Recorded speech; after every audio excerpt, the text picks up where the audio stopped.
If you're not feeling it, be honest. I'm dashing in the coupe, I'm going sonic speed. I gave you my all, tell me what else you need. I'm not ready for your love, but feel you rushing me. And my cup is running low, need you to fill it, please. I remember all those times it was a simple thing. Now I'm here all alone, reminiscing about what we could've been, I'm on the road, drinking, dropping, swerving, I won't crash out. Got 12 on my ass down, still will chase the bag down. Hit the throttle, spaz out. These niggas crashing out, they living but they lashing out. Ain't chasing paper now. Whoa, I can't crash out. I remember I was broke, I'm getting cash now. These lame ass niggas talking shit don't make me lash out. Shit don't make me lash out. Ballin' like I'm Jordan, make a switch. Every time I talk, I'm making hits. Tripping daily, I feel like the shit. Yeah, I'm going, I can't reminisce. If you're not feeling it, be honest. I'm dashing in the coupe, I'm going sonic speed. I gave you my all, tell me what else you need. I'm not ready for your love, but feel you rushing me. And my cup is running low, need you to fill it, please. I remember all those times it was a simple thing. Now I'm here all alone, reminiscing about what we could've been. If you're not feeling it, be honest. Dashing in the coupe, I'm going sonic speed. I gave you my all, tell me what else you need. I'm not ready for your love, but feel you rushing me.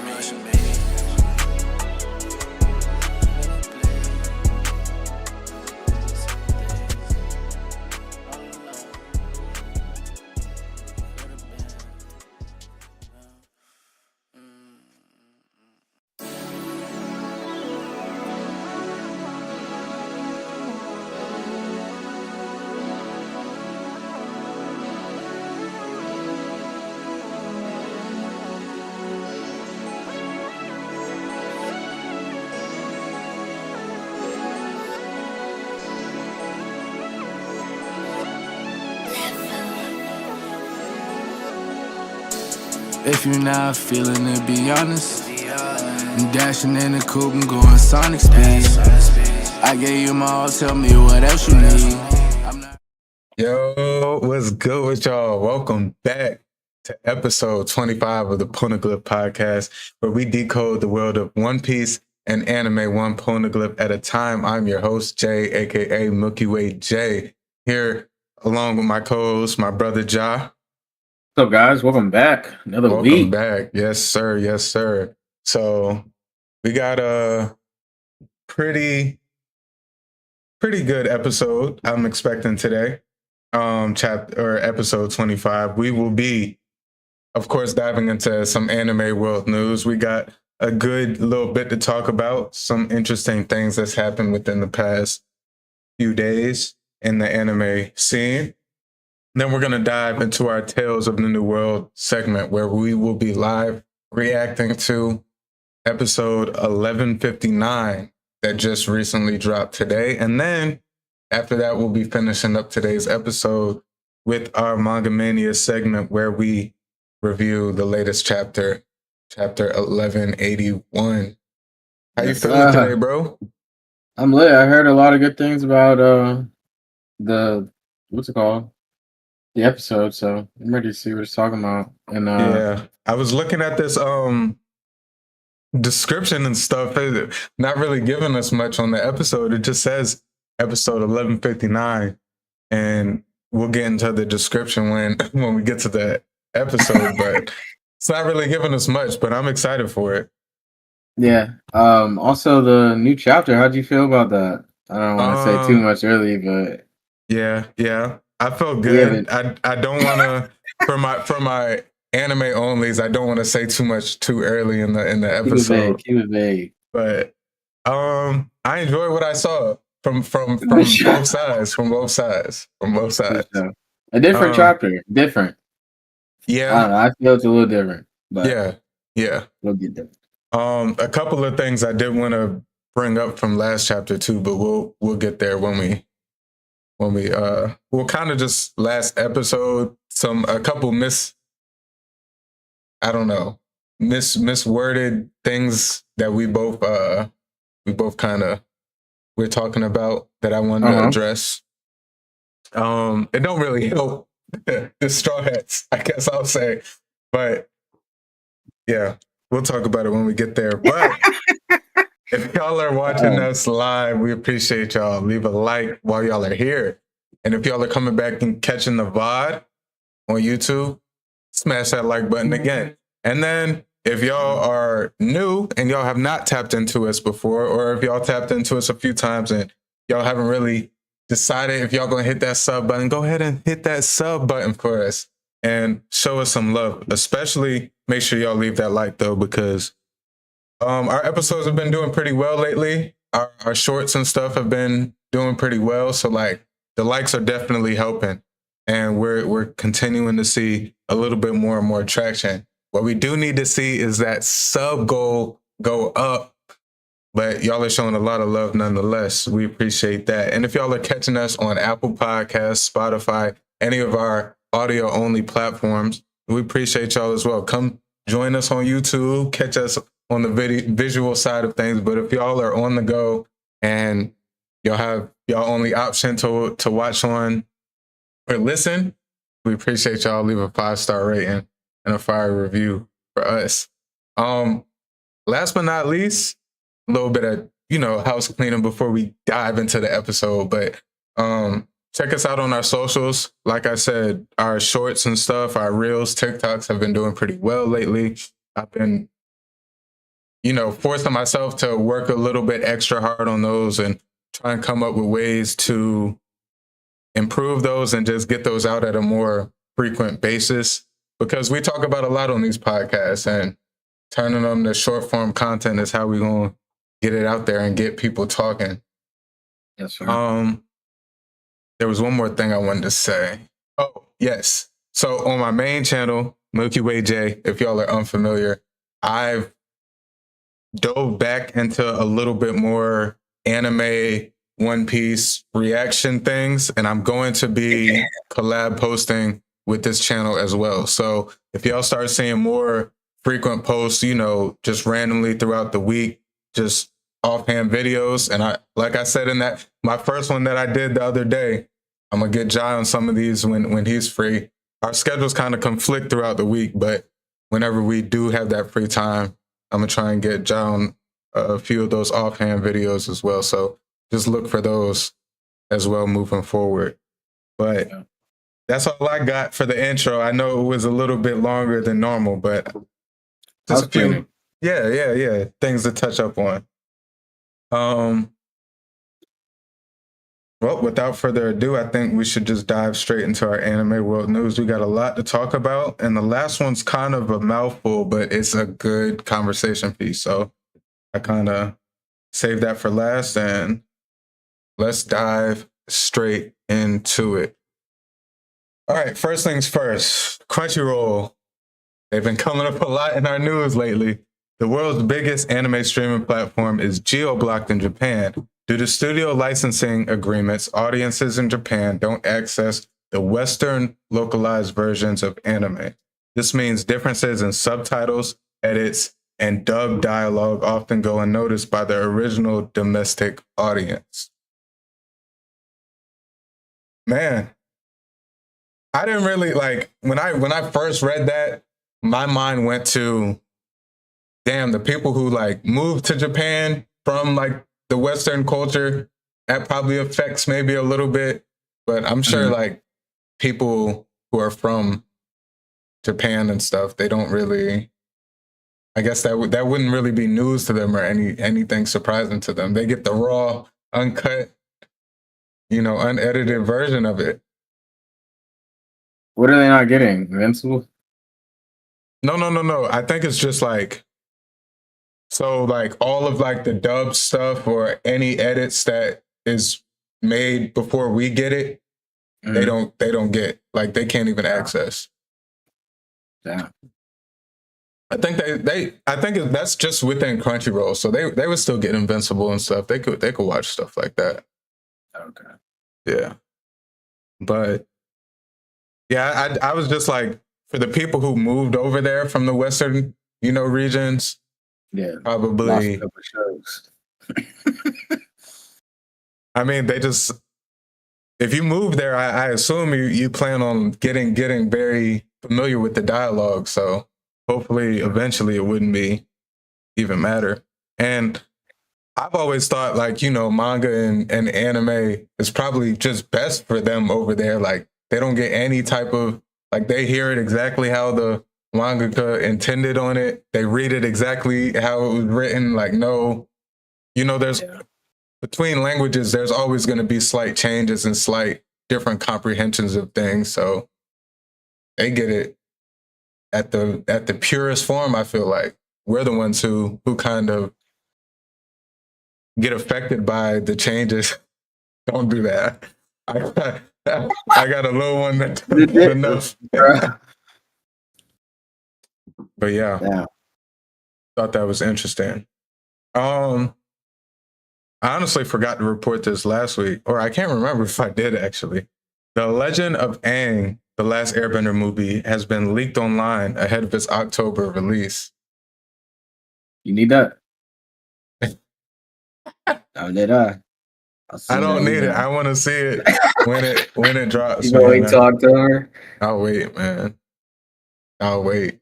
It's in like 480p, but I got it. I ain't going my way. That's just gonna ruin the experience for me, man. I ain't going my way. I was blessed. I ain't okay. That's fair. I mean, all right. Here's my thoughts on that. They messed up the moment they announced that they will not be releasing it in theaters anymore. Once they decided to do that and only release it to Paramount Plus, which was the plan, or I guess is still the plan, it takes away from it. And I don't know whose decision that was and what the reason behind that was, but I just feel like you already took away from the experience. And then now you have it to where it was leaked online. Through their email, bro. Yeah. And that's just sloppy. That's bad. And I heard some other people talking about it, and they were saying, like, you can pretty much kiss any hope for an extension or another movie from this. Like, you can pretty much kiss that goodbye, because it's like, where's the trust anymore? Where's the like you fumbled it. You honestly fumbled. Yeah. I mean, they ripped it away from viewers' hands in a way that why do they disagree on making it come out in theaters? I have no clue. Yeah. It makes especially no based sense. off the projections of all the other movies that we've been coming out. Like, they would have had them one. Yeah. Like, you got so many people of that style of, because I mean, obviously it's not an anime, but that style of shows and stuff and movies in theaters, like, frequently, what was it? Demon Slayer is still in theaters. It's not on Crunchyroll. Like, you still have to, I think, go to the theaters if you want to see that movie. So, with that being said, it's being, like, movie theaters are being frequented by people who are more attracted to that style of movie, and y'all decide not to put it in the theaters. That was before the leak. That was before the leak, yeah. Yeah. People got mad. Like, of course, they was on it. They was looking for any way to get their hands on that before then. I've heard great things about it from people who have watched it. Great things. That's terrible. I just hate that. But hey, I just hope it doesn't affect the official release at all. And we just go on from there. I'm gonna still watch it. They still gonna get that view from me. Hopefully it is as good as I'm hearing. But that's on them. That's on them. $26 movie ticket. Yes, sir. I thought this was very interesting and pretty cool. So, Absolute Batman, the comics, its latest cover referenced Luffy's Gear 2 form. The artist confirms a One Piece homage on his Instagram account. W. If y'all seen that, it's actually pretty clean. It's a great way to join the bases if like some people don't watch One Piece, or some people don't watch or don't know of the what's it called again? Absolute Batman stuff. Mm-hmm. That's a great way. That's like W marketing. Yeah, and definitely and genuine. Yes, for sure. And it, like you said, very genuine. I low-key think it is a marketing thing too on his end, because like One Piece is popping right now. So, one way to get eyes. Batman's never, and I'm not talking down on Batman at all, because Batman's never gonna not have a fan base, and its comics are still coming out for a reason.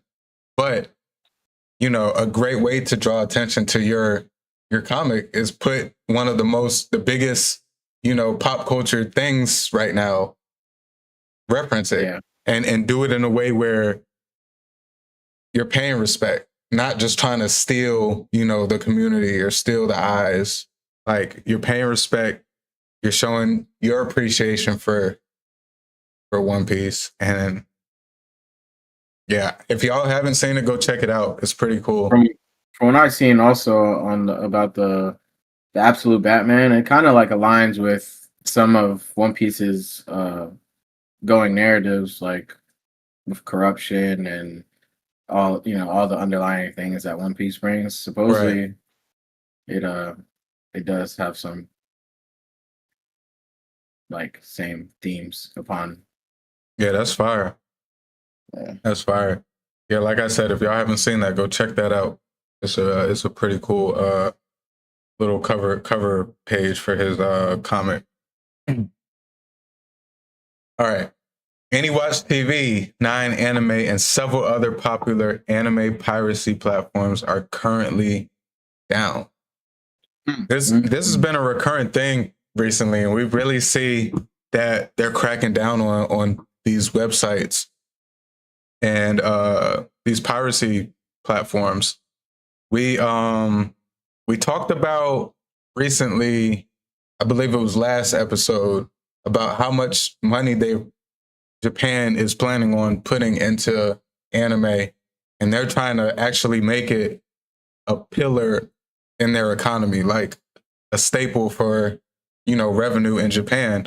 So they're putting a lot of money into it. And I believe that this is one of the after effects of that. They're trying to limit the illegal ways to get it, the free ways to access it. And you have to go through these partnered sites like Crunchyroll, which, we always use the proper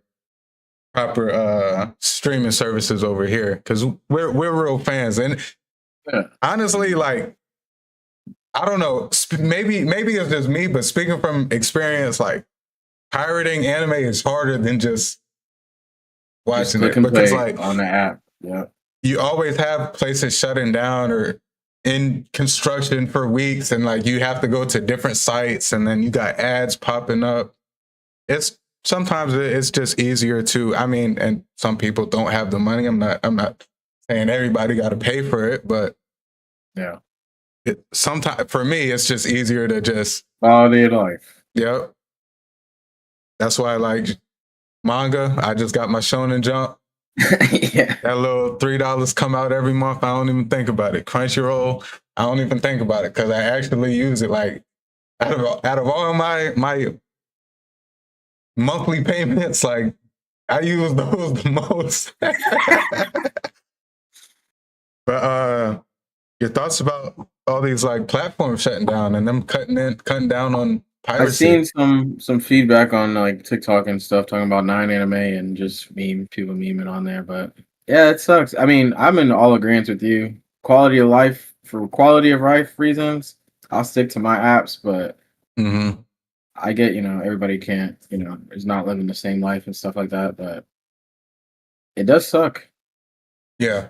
I mean,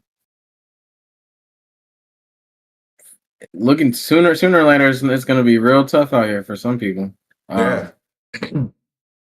And I seen. Did you report it? Nah, what we talked about the other day. Yeah, it kind of ties in a little bit. Even One Piece like leaks Twitter and spoilers, all that stuff. Mhm. It's really they're really cracking down, and I do highly believe that it's with that new budget that they're trying to push overseas. Yeah, I mean, of course, we see how much anime is changing, and like just the brand of anime is changing. We're seeing how big it's becoming. Like box office movies is competing with Hollywood films. You know, we're seeing anime characters more and more on Thanksgiving parades.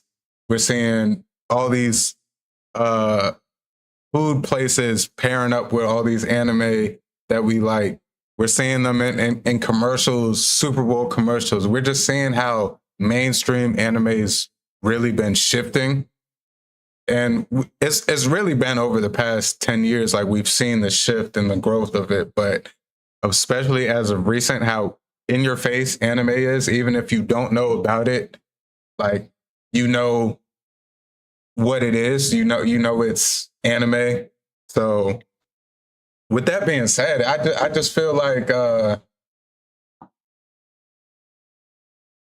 everyone's realizing that, and the people who really are pulling the strings behind it are like, hey, we're not going to allow all these other avenues to underline what we're trying to do here. We got a multi-billion-dollar business here, and we can't let nobody scam out of it. So they're cracking down. The golden age of, you know, free everything is coming to an end. Yeah. It's been coming to an end, but we're starting to see it with a little bit of everything now. But hey, I know there still are sites. I know there still are ways. It does also suck, like and I know, like not everybody's reading the mainstream, so the smaller animes that are not on the all the other platforms that are available to be for subscribe to and everything, those little animes do fall between the cracks with the publishing and all that, and it can only be the owner and it's only published on certain sites and everything like that, so that does suck in that aspect as well. See, I have had a few experiences with shows that I've seen clips of, maybe that I've been interested in, or even just have heard about or read the manga for, that I go look for on like an app like Crunchyroll or something, and I just can't find it, and it's not really anywhere for me to find. And sometimes I've just not just given up because I'm just like, it's so hard for me to find. And sometimes I dig myself in a rabbit hole, and then it's like, hey, this is the only way to watch it, and it's like a random site. So I do know that there are different niches of anime fans and stuff, and not everybody watches like just the normal everyday shonen anime. Mainstream, I guess, shonen anime. A lot of people do like some different slice of life anime, or whatever there is to like out there. There's anime so broad. So because of that, I do feel like some people are losing different avenues to watch their favorite shows. It doesn't really affect me too much right now, so hey. Yes, sir. Watch your anime legally. Yes. That's all I can say. All right. Still tying in with that, a Tokyo-based website admin has been handed a suspended prison sentence and fined 1 million yen after posting monetized, spoiler-heavy summaries of anime and movies. Publishers argued that this wasn't just discussion. It was basically recreating the original work in text form. The court agreed, especially since the site was earning ad revenue. Like, come on now. They was going big. That was a heist right there. No cap. Like, you pretty much given word for word breakdowns of actual. I mean, one, if you consume that type of like, bro, do you not care any? Like, you just are. I don't know. It just doesn't process in my head. Like, there's something about watching something for the first time or hearing or like embracing something for the first time, just fresh with fresh eyes, fresh ears, without like having to picture it in my head or something. Like I'm a big reader. I love reading. I read books. I got a library card. I be reading. But like, and I like I said, I love it. But when it comes to my visuals, like I have to watch it fresh. Y'all know I don't like spoilers for nothing. Like I keep scrolling if I see stuff. I am locked in when I watch stuff for the first time. And that's how I want to embrace it. Reading manga with certain things is different because it's like, I don't know. I still get that feeling. But if I'm going on a website and just reading a full description of an episode, like bar for bar, but I'm just reading it, I just couldn't do it. It don't fathom me. That was a crazy heist they tried to pull. The ad revenue. Doing ads. That is outrageous. What a like, oh my god. I love the leaks though. I know this doesn't have anything to do with it, but I will never stop reading the One Piece spoilers leaks. As long as they're out, I will be there. Power to you, Just man. a couple days ahead. Just get the brain going for, and then sometimes the chapter just be 10 times more descriptive. I mean, I would hope so, but still, I like to experience everything for the first time, man. But yeah, crazy scam he was pulling, but it caught up to him. Speaking of paying homage, Ben 10 new comic cover references Kaiju number 8. The comic has paid homage to the Kaiju number 8 manga. And I don't know if y'all seen that, but they had what's his name? Diamond Head from Ben 10, the alien.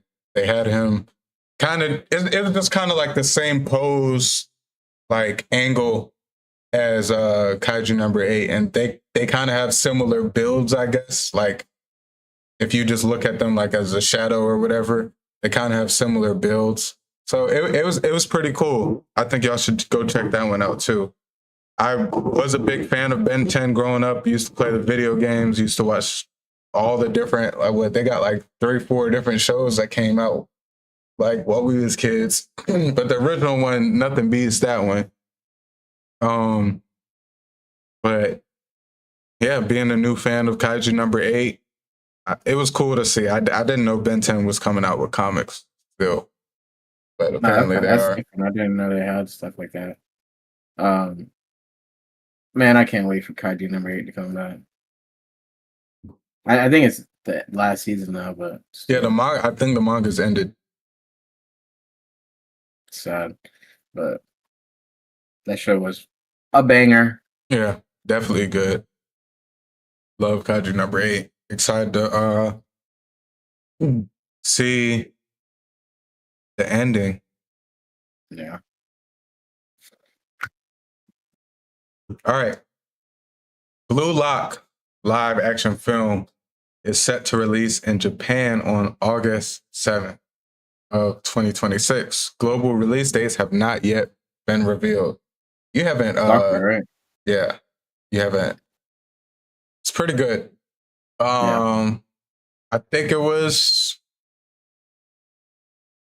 my first sport anime.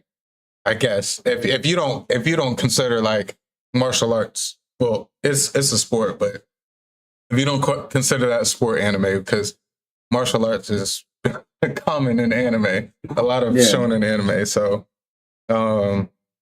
yeah, Blue Lock was my first, and honestly, it did a really good job. It did a really good job.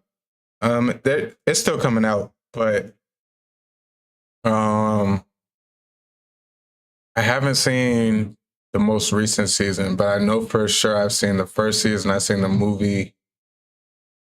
And I may have seen like an episode or two of the new season after that. But yeah, I think it's good. Live action film.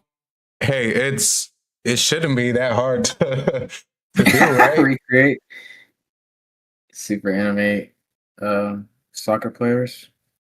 I mean, it's not like the soccer players have powers. They just have like skills that they're unique skills. Yeah. The cool thing about Blue Lock that I really like, that I think you'll like, is everybody in Blue Lock, in the main cast of Blue Lock, so they're all strikers. So which is the position that pretty much is like attack score. So they're pretty much learning soccer, but they're all the same position.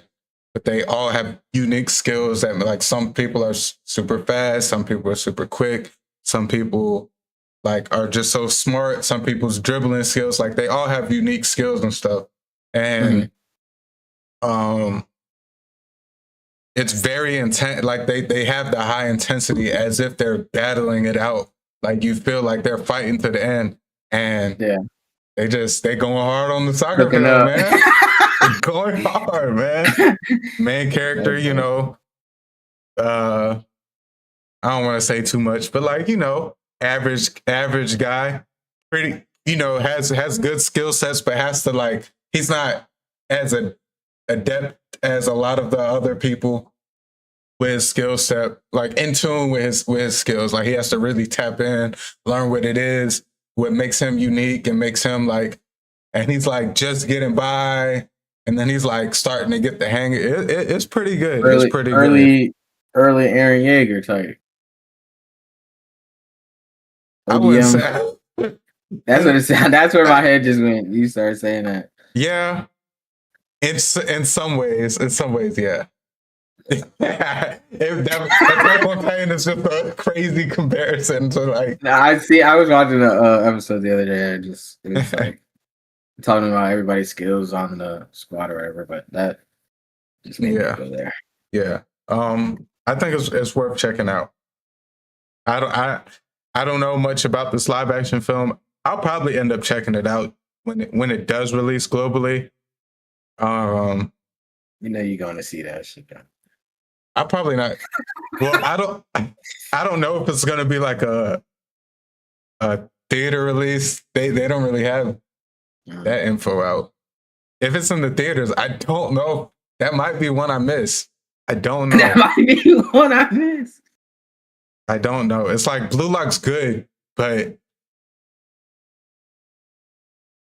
it's just a really good show. It's not like something I think about all the time, and like it's not in my top. So like for me to go see a live action Blue Lock, like if Blue Lock anime was dropping a movie, I'd go see it. But I don't think I would. I'm gonna go see a live action in person. I'll wait till it releases. All right. Some interesting news. It had some sparks around the community. I've seen some good ideas that may come from this. Japanese entertainment giant Toei has announced the creation of its own gaming division, Toei Games, which will focus on developing original IP titles for PC and later consoles, making a major expansion beyond its iconic film and TV franchises. We might get some official games now. Canon games. People were already talking about One Piece and what they could do with like a New World game. The world not ready for that. I would be on that every day. That would be crazy. Just don't fumble like Bandai has fumbled. Bandai, I love Bandai. Let me start off by saying that. But they have fumbled some games that really could have been big. Shinobi Striker, it was great. And I still have it on my PC.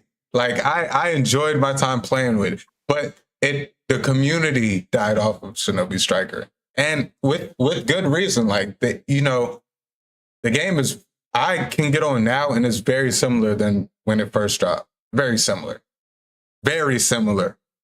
So that's the only thing with, it's like Shinobi Striker is what, like 7 years old, 6 years old? Yeah. Maybe yeah, 7, 8 years old, maybe. And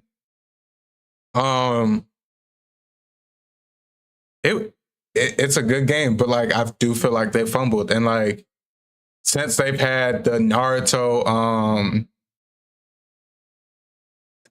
Storm connections, that was kind of like, people talked about for 2 weeks. Once it dropped, it was almost like just a Storm 4 expansion pack again. And then Dragon Ball Z, Tenkaichi or Budokai, whatever. I didn't even play it. Like, because when it first dropped, I wanted it so bad because Budokai Tenkaichi 3 is one of my favorite fighting games ever. But I wanted to play it when it first dropped. I didn't have the bread to get it. Then, like, by the time I got the bread to get it, a couple weeks later, it like died off. So I just didn't want to pay $60, $70 to get it. So Toei, doing some justice. Now, Toei has produced different anime like Dragon Ball, Sailor Moon, One Piece. And then they've also produced a few live television shows. I do know Power Rangers is stemmed from Toei. What else is stemmed? I forget the names of some of the other TV franchises, but I know Power Rangers is the big one, like live action.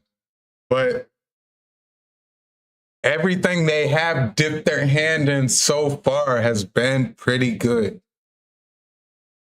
So let's hope these games get the Zoro treatment and not the Sanji treatment. I'm gonna just say it like that. That's real. Now that might be changing now these days, but hopefully. Bro, if that One Piece game, we need it. Have Oda involved. 1 meeting a week, not too heavy.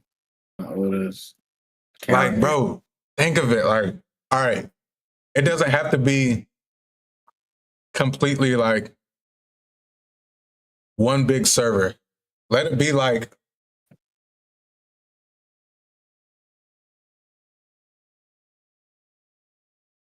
what's the best way to put it? Huh? Here you go. I'm trying to cook. Let it be like Minecraft in a way. Okay. Where you can have open lobbies, you can have private lobbies, but it's just whatever server that you have is your own One Piece world.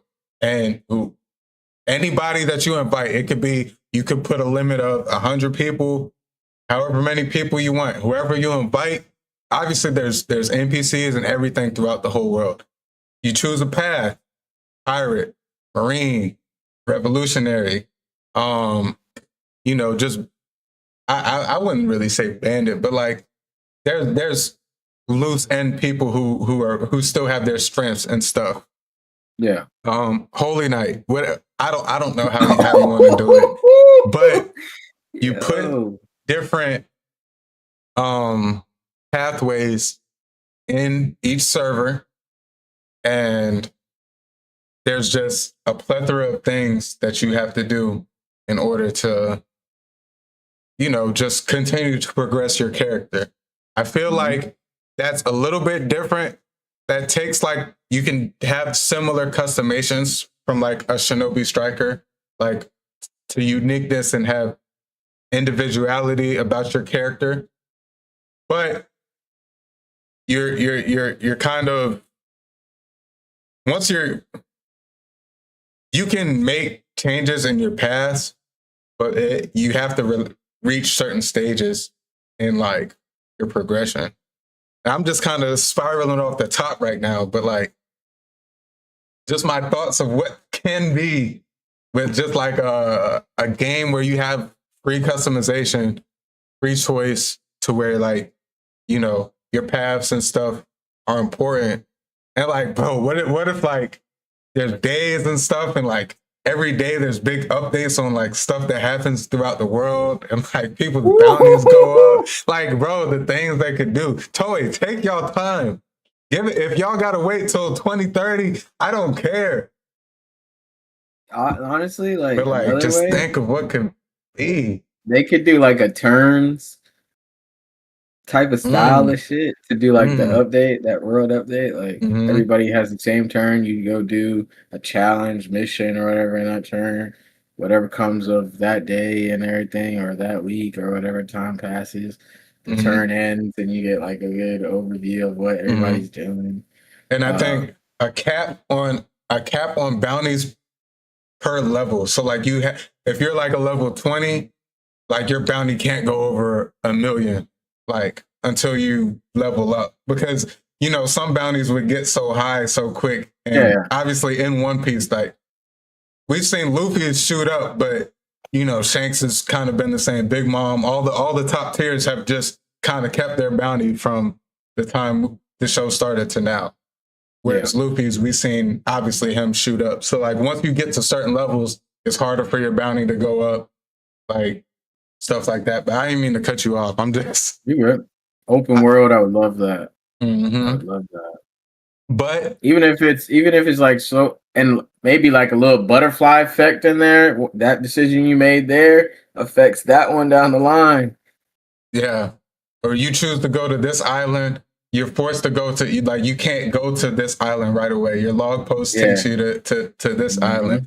Like let it be like that, or. You know, Marines, they could kind of move freely. Well, we see a lot more freedom move once you get into the new world and stuff. But just like the different layers of, ooh, bro, that would be so clean, bro. Transponder snows, beaver cards, like your crewmates, like all your crewmates, like you could just share beaver cards with, and like go do your own thing. Give mini Denden Mushi. Bro, what? Game chat going stupid. Like, like Denden Mushi. Almost like a GTA RP server, but like where it's still paths and NPCs. Like that's the important thing, because obviously there has to be different roles, Marine, and then there's no all the Yonko and stuff are NPCs until you like certain characters can challenge a Yonko. Yeah. Like a Souls type of vibe, and then but if you hit all these challenges and go right now, man. Bro, they're calling.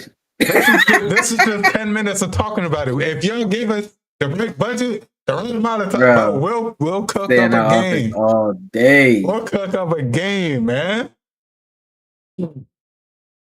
But that's exciting. Style, walk up on Kaido accidentally.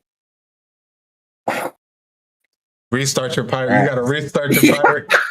You gotta start cruise going. Try and tell it shake like kids did. Whole crew going. Dang. That would be crazy. Because like I think what would be cool, so like you can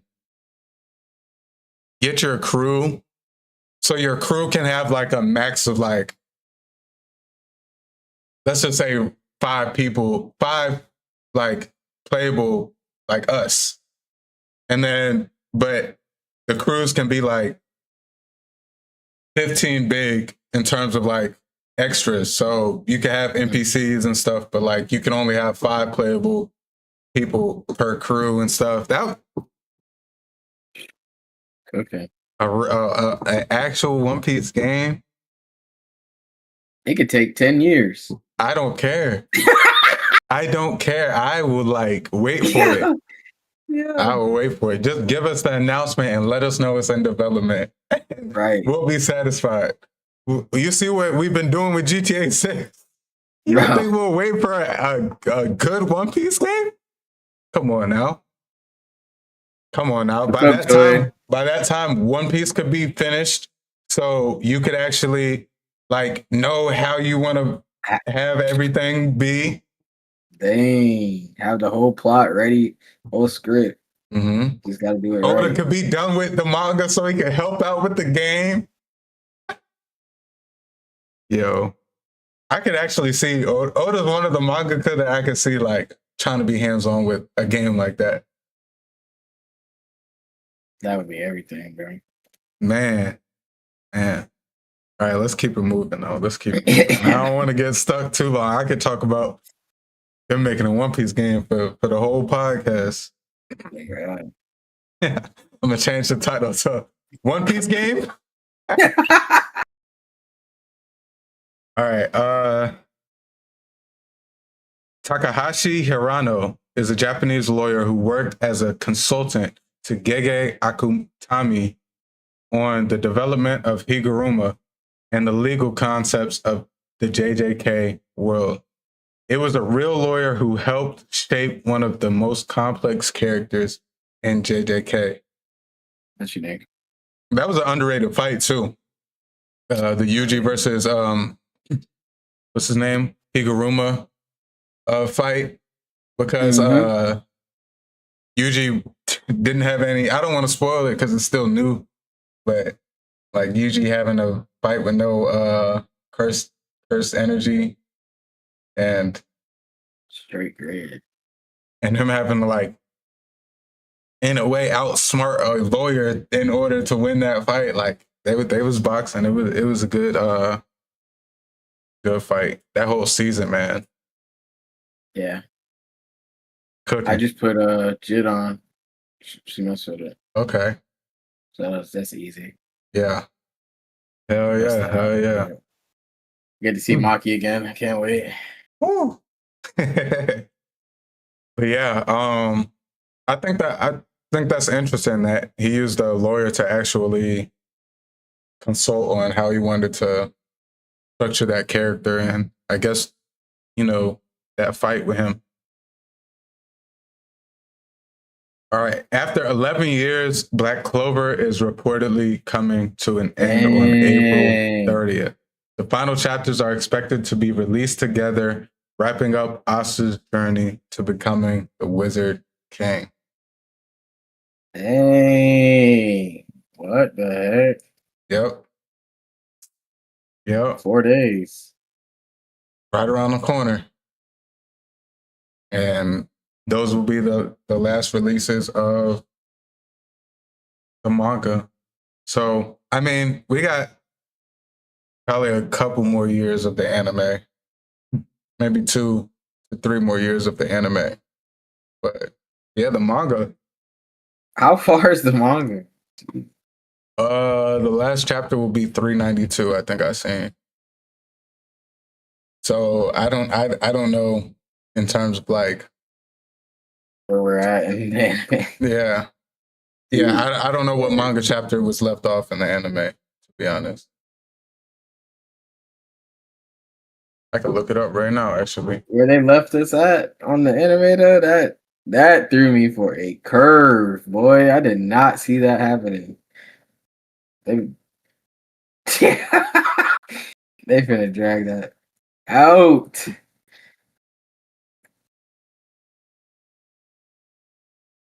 was like 170 or something. 170 episodes. 270. 270. Woo! So there's gonna be like, so there's 300. I mean, not 300. 120ish roughly chapters to go from where we left off in the anime. But it feels like it was so soon because we're just getting it back again. But I honestly think it's long overdue. I'm excited to see the end of it. I've been waiting for Black Clover to not be on hiatus for so long now. So I'm just excited to get back to it. And it's one of those ones that I started back with, the One Pieces when I was like really diving into anime. Black Clover, I watched pretty early on. And shoot. Well, I watched it a lot later then. 11 years, it's 2026. I probably started. Oh, no, yeah, around then. Sounds about right. When I was really diving heavy into anime. So at this point, I'm excited to see it finish. I wonder what's the name to come to Wizard King now. You know? Yeah. Come on now. You wanted Sasuke to become Hokage too. That makes sense. Yeah.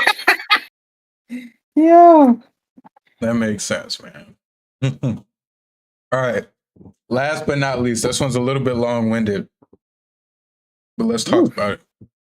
After more than 5 years since the end of the Attack on Titan story, author Hajime Isayama shared his thoughts on the ending, pointing out that he feels there's a degree of dishonesty in it.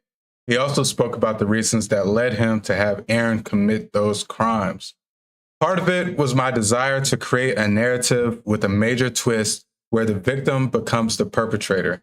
But a large factor was also my own immaturity and foolishness at the time when I was in my early 20s.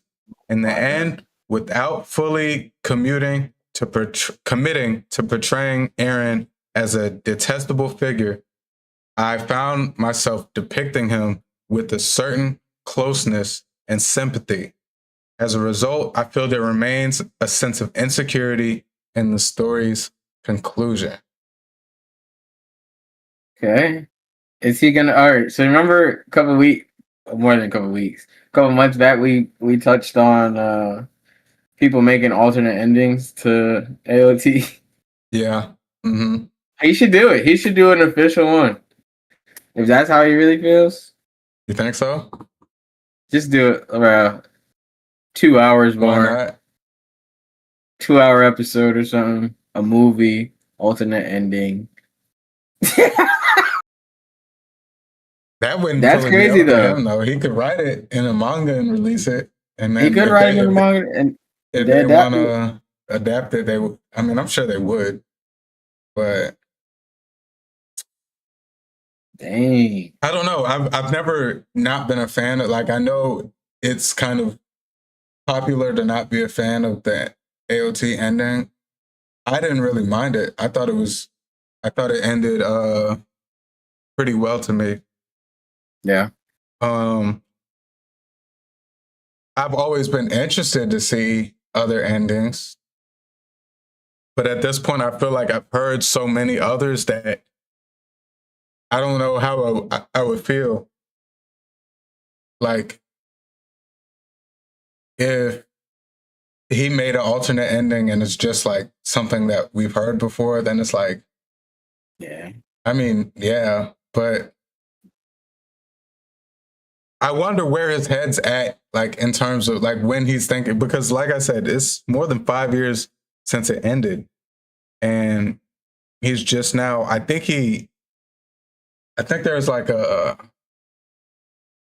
I forget where this message was left. Like it was written down somewhere, like at a museum or something. Like he wrote it though. It's officially from him. It was like at an Attack on Titan exhibit or Attack on Titan museum. I should have added that into my notes when I was writing this thing, but he didn't like come out and announce it. Like he wrote it and put it somewhere or something like that. But This. Yeah. Oh, wow. Not the like an alternate ending. Nah. No, I'm saying like What he's talking about, this message that he put out? Yeah. He put it in. His uncertainties, he wrote it down somewhere. I don't think it was like mysterious or anything. I think it was for people to see because I think it was just open to people on the 24th. It was it was either an exhibit or an actual museum or something that I seen. And he wrote it down and it was like officially released to the public on the or open to the public on the 24th. And that's when people read it and announced it and stuff. Accountability. I mean, he had to put it out there. He said I was young. He said I was too attached to Aaron, so I didn't give him the proper ending. It's interesting how, well, one, he cooked early 20s, like he cooked. Yeah, he cooked. That show, but it wasn't my favorite, but the show is a good show. Yeah. So like for him to like admit that he was just too attached to the character, and it's interesting. I mean, it shows a sense of like humanity to, like, I remember Oda said he's never going to kill Law because that's his wife's favorite character. It's like people have bonds to actually, he said Shanks is his favorite character. Like they grow these bonds to their artwork, their masterpieces. And sometimes that can lead to you miswriting something or you know, changing the narrative on something because you just have an attachment. Yeah. Law never deserved to die anyway. Law? There's a few times where he should have died. Oh, all right. Well, no. I'm talking about in the sense of like he was on his deathbed and like any other character would have died besides the main character. Not that like, damn, Law should be dead by now. Nah. I fuck with Law. I really like Law a lot. All right, that will wrap up our Anime World News segment. If y'all are here live with us, make sure y'all smash that like button. That really, really helps us so much. If y'all are new, hit that sub button. And if y'all are catching us on the VOD, likewise, do the same. And if y'all are catching us audio platforms, whether that's Apple Pod, Spotify, Amazon, we appreciate y'all. Make sure y'all leave a 5-star rating and a review. We'll make sure to reply to y'all over there. Please and thank you. Yes, sir. Yes, Any sir. interaction. I appreciate you guys. Much love. All right. Without further ado, let's dive right into our Tales of the New World segment, where we discuss and react to this most recent episode. So we're on episode 1159 of One Piece. And this episode title is episode 1159. And the description says, join Luffy and his crew on thrilling high seas adventures, battling foes and forming unbreakable bonds. Buddy that posted this today, he's sick. Was lazy. He's sick. Even though it was last week too. That the description he didn't even Oh yeah, spiff it up or nothing. He's funny, sick. Man. He funny. I can't lie. 11 episode 11. This must be so controversial. Everybody tune in, anime only. Y'all, this is about to be out of this world. Yeah, I didn't even like in the notes. I just put a question mark for like what chapter this was because I had nothing to go off of, and I didn't want to watch like any of the episodes. So we'll see. Let's dive straight into it. If y'all are on audio platforms, we will do as much commentary as we can. We apologize for no audio, copyright reasons. Y'all can come check us out on YouTube to see a little bit of the visuals. We still have it a little transparent and stuff, so to protect for copyright reasoning and everything. But we at least have the visuals, and you can kind of see what we're talking about. But again, apologize in advance. Let's dive straight into it. You can see here everything good? Yes, sir. I believe it's 11:27. By the way. 11:27. Yeah. The chapter. I lied. 11:28. I thought that was that was a couple. I lied. Is it this one? No, 11:29. Okay, so I was right. I just put a question mark. That was a guesstimate, but Yeah. I don't know. I think I'm at least for a couple more weeks. I'm gonna watch out the intro. But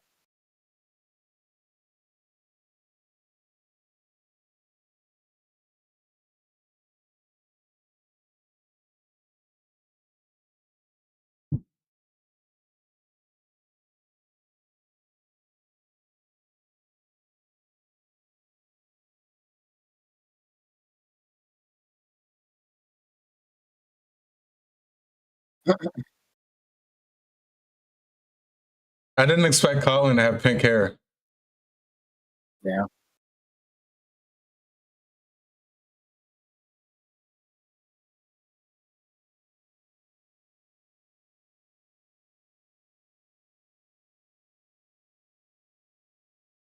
Yes, sir. Yes, sir.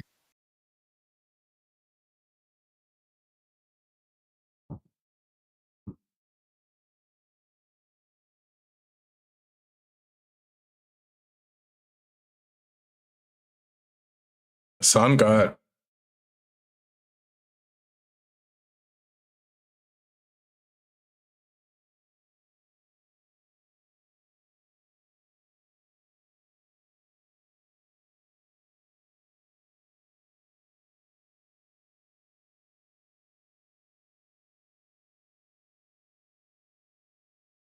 Chat down in the comments below, wherever y'all are watching this. If y'all were giant, would y'all own like a doll set of live smaller creatures or humans, I guess? Not creatures, because I guess, people do that with hamsters and stuff, but humans, would y'all have humans in like a actual environment to where they'd be dolls?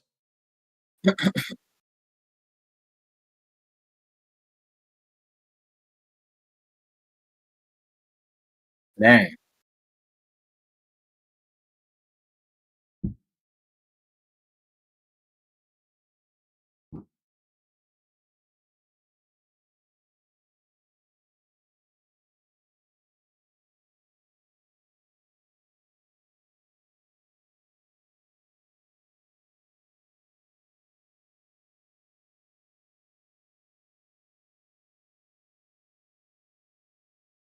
That line was interesting. Run it back. Run it back.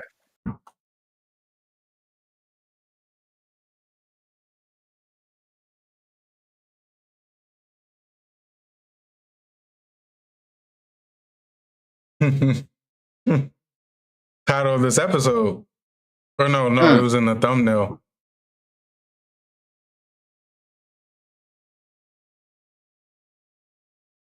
They got to be doing this on purpose. Isn't this another week in a row? Yeah.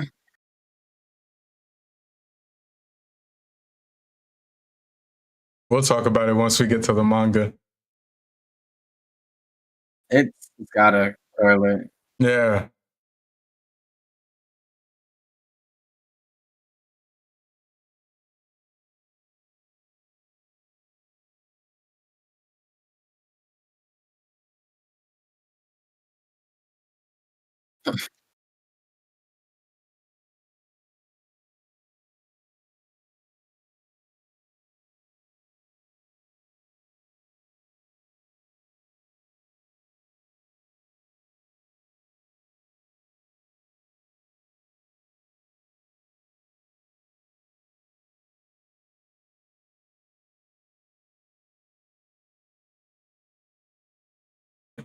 I just realized Usopp fake beard is orange.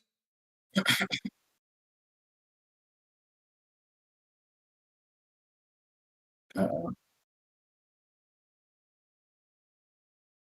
Had cats be doing that in real life. They be getting like dead leg when they try and jump and they just get no air.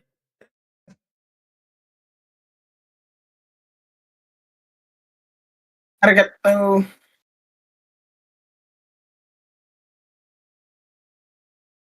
Eggla.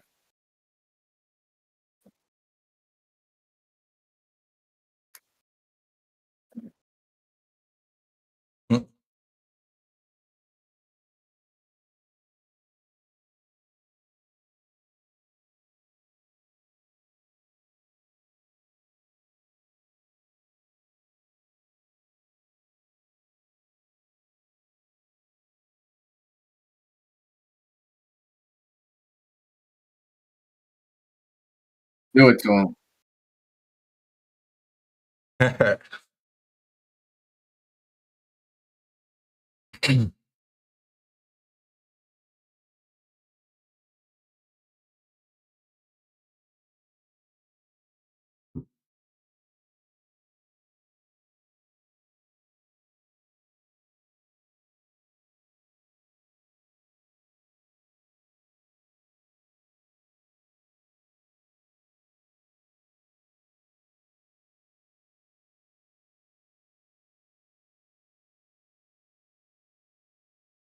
Mm. Right. She like Frankie, huh? She too smart. That's all up here.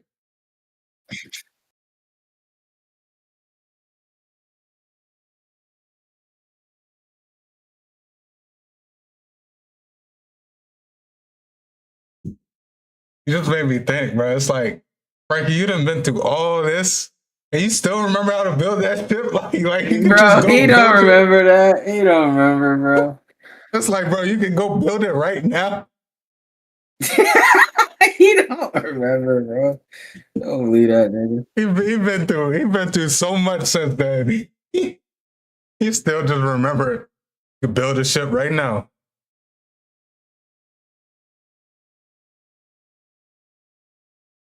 Shoot, they in Elpah, take some of that tree. Let's see you build it. Right? Yeah.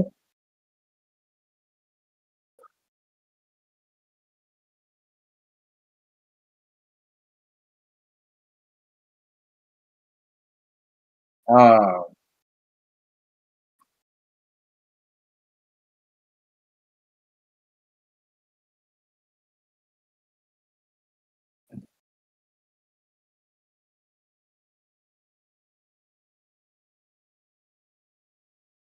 Come on now. That's Yonko Luffy you talking to, right? Watch your mouth.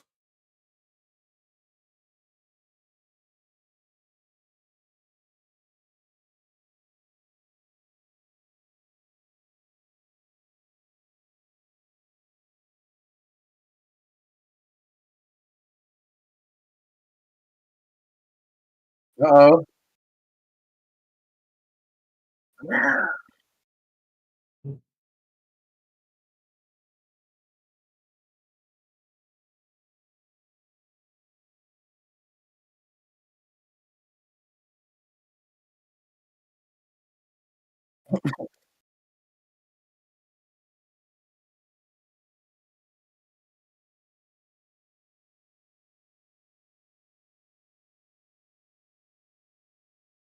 All the people in that whole area, they don't hear what he's saying. Somehow. Yes, sir.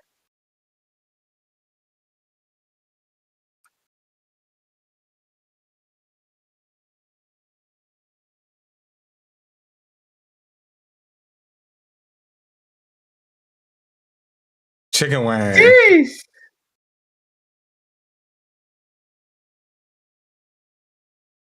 The chicken wings of the Pirate King.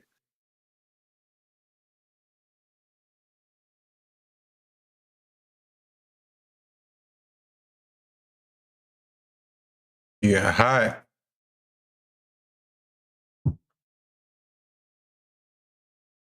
Ugh.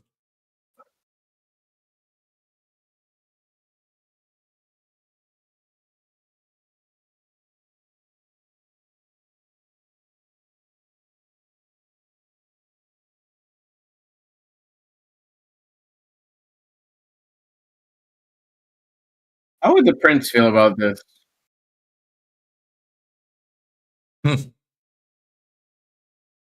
His boots keep reminding me of that.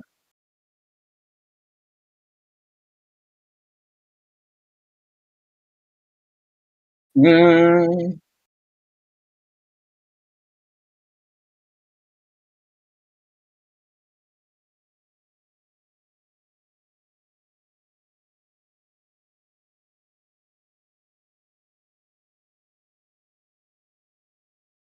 Come on now.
All right, halfway through.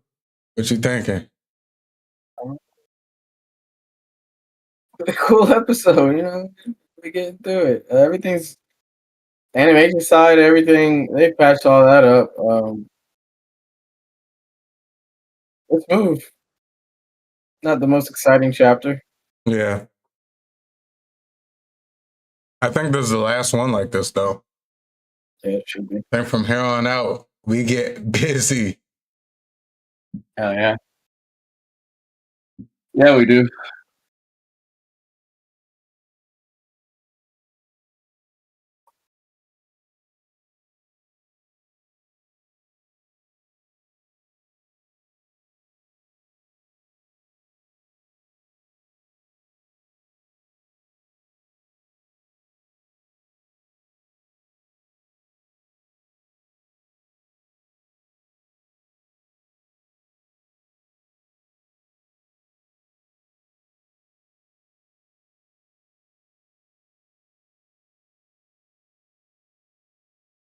Yes, sir.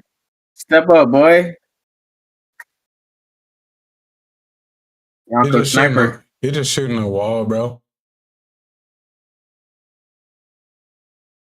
Yes, sir. Woo! Yeah. Dropped a nuke on the Lego world. Okay, Usopp.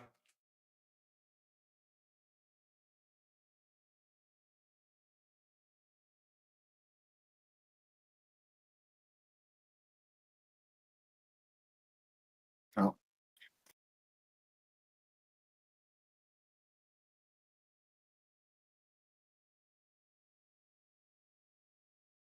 Luffy's so crazy. They said you destroyed too much.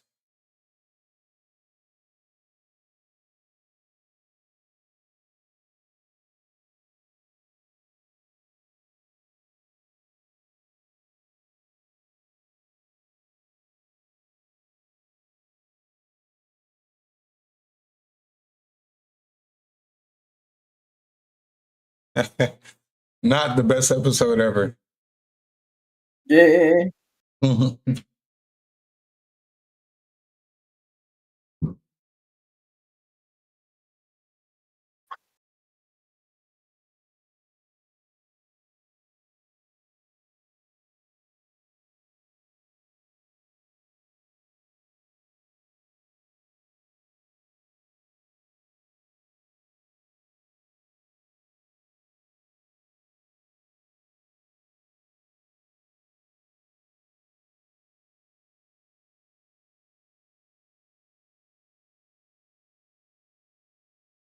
I was just like all tied up.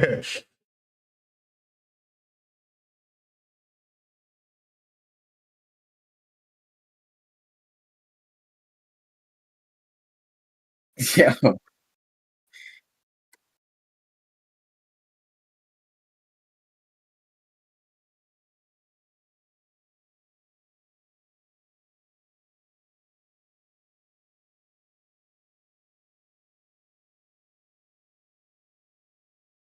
You got to get it. Damn, Yeah. That's on a Lego. that man tripped on his Lego set, bro. See.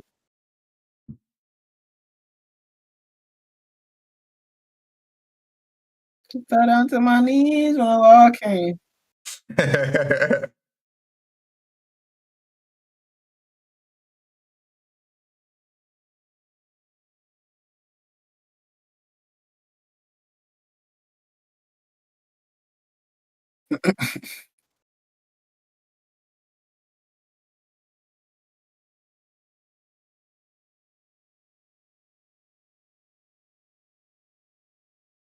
Tweaking, bro. Alright. Come on.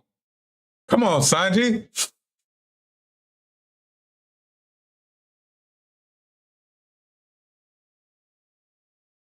Zoro's fit is so crazy.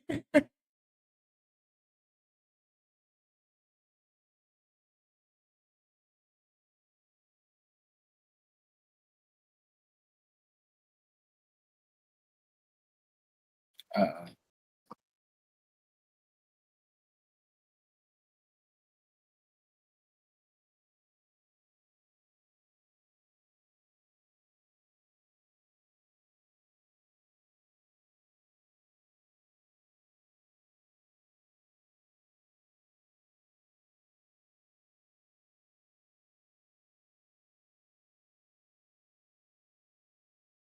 Knocked out.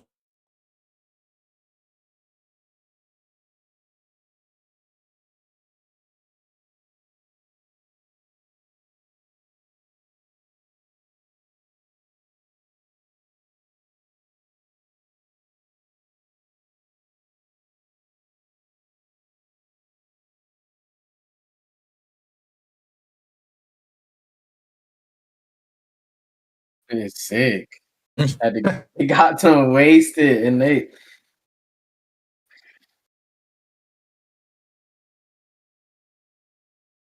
got to laid out across the table like Yonko just laid out.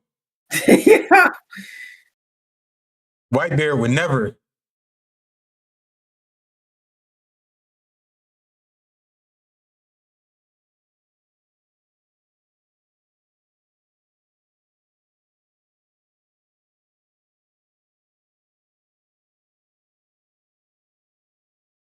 Man, he'll drop you so quick, boy.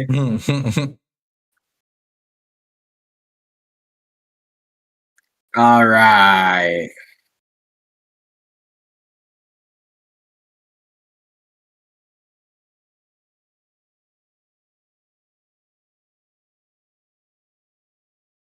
Oh, he creepy, man. Where you got that from? Caesar Clown?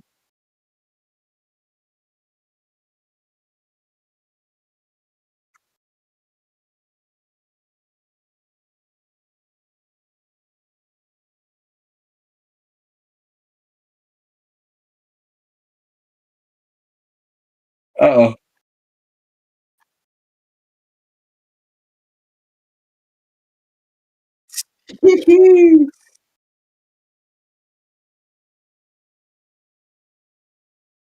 God damn.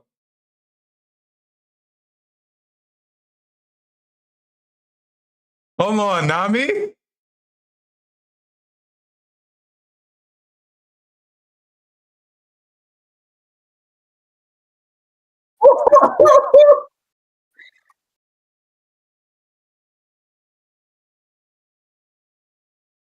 Yo.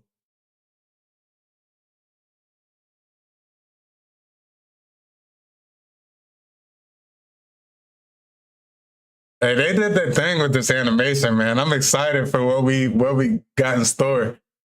Bro, what?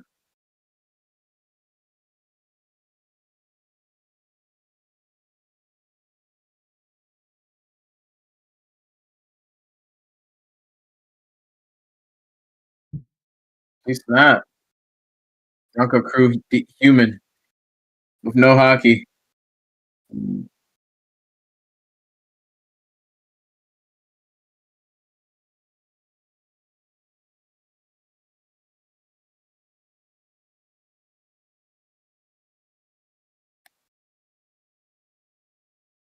That's our best feat. Namis? I mean, nah. Besides, Big Mom, that was her best feat. When she did it against Big Mom, the whole cake. true.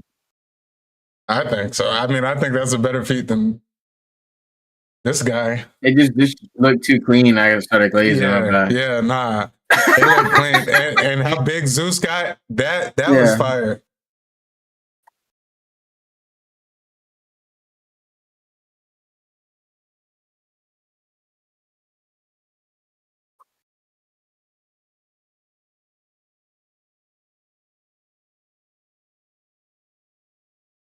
Except nobody could break out. Come on now. The Conquerors Yes. Unleashed.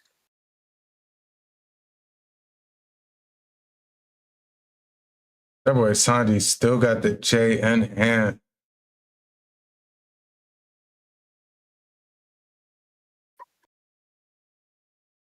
Yes, sir. All right. I'll let you go first.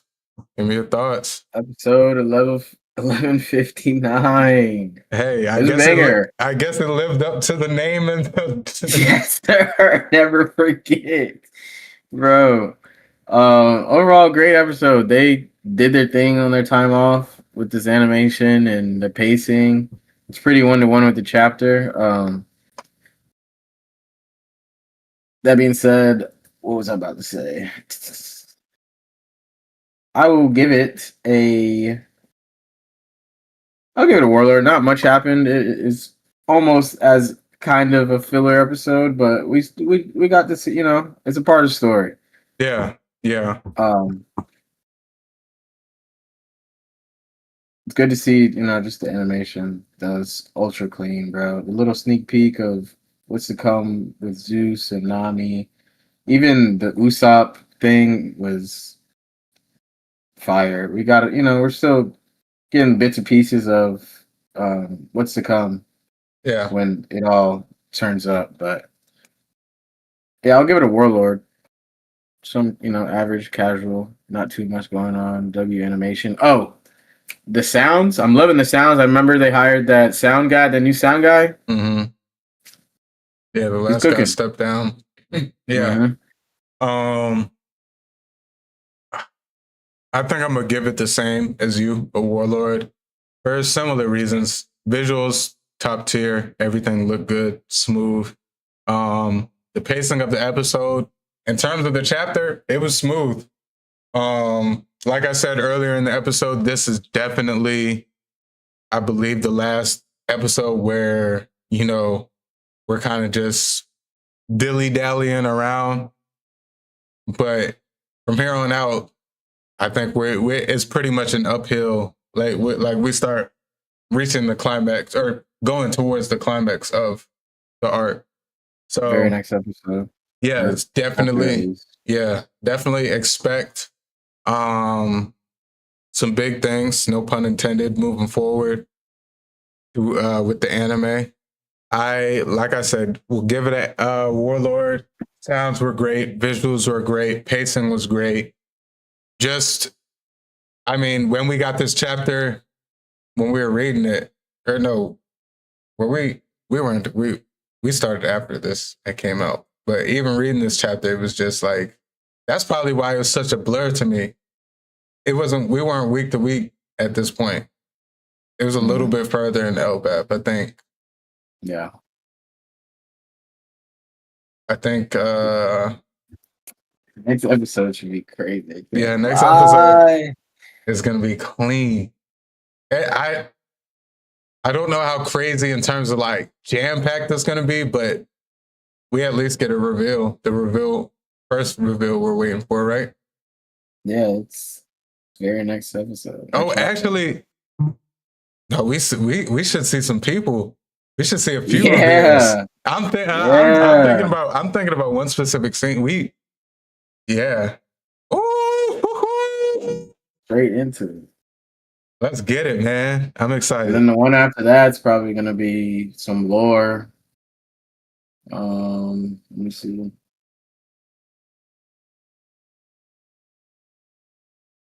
Yeah, it's all coming together. Yeah.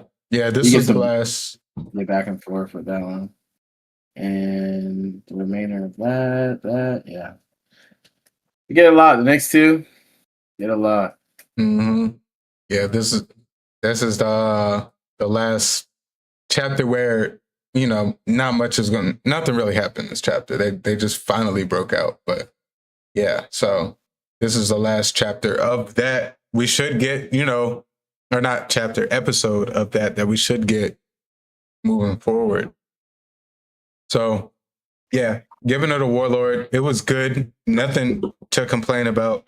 Just in the grand scheme of things, not too exciting. But I think that's just going to wrap up our Tales from the New World segment. I don't really have much to add to that one. It was cool. I'm excited for next week. Make sure y'all leave a like if y'all are watching live with us, and if y'all are coming and catching us on the VOD. Y'all are listening to us through audio platforms. We appreciate y'all as well. Make sure y'all leave us a 5-star rating and a good review. Anime only watchers, this is where we will be transitioning into our Manga Mania segment. So we appreciate those who have tapped in. And if you're not caught up, we do highly advise, don't really tap in too much to the rest of the episode, just so you're not spoiled, because we have some really big things to talk about that could be seen, or is spoilers for anybody who's just anime only. So without further ado, we will transition straight into our Manga Mania segment. And we had a pretty good, you good? We had a pretty good chapter this week. Chapter 1181, titled God and Devil.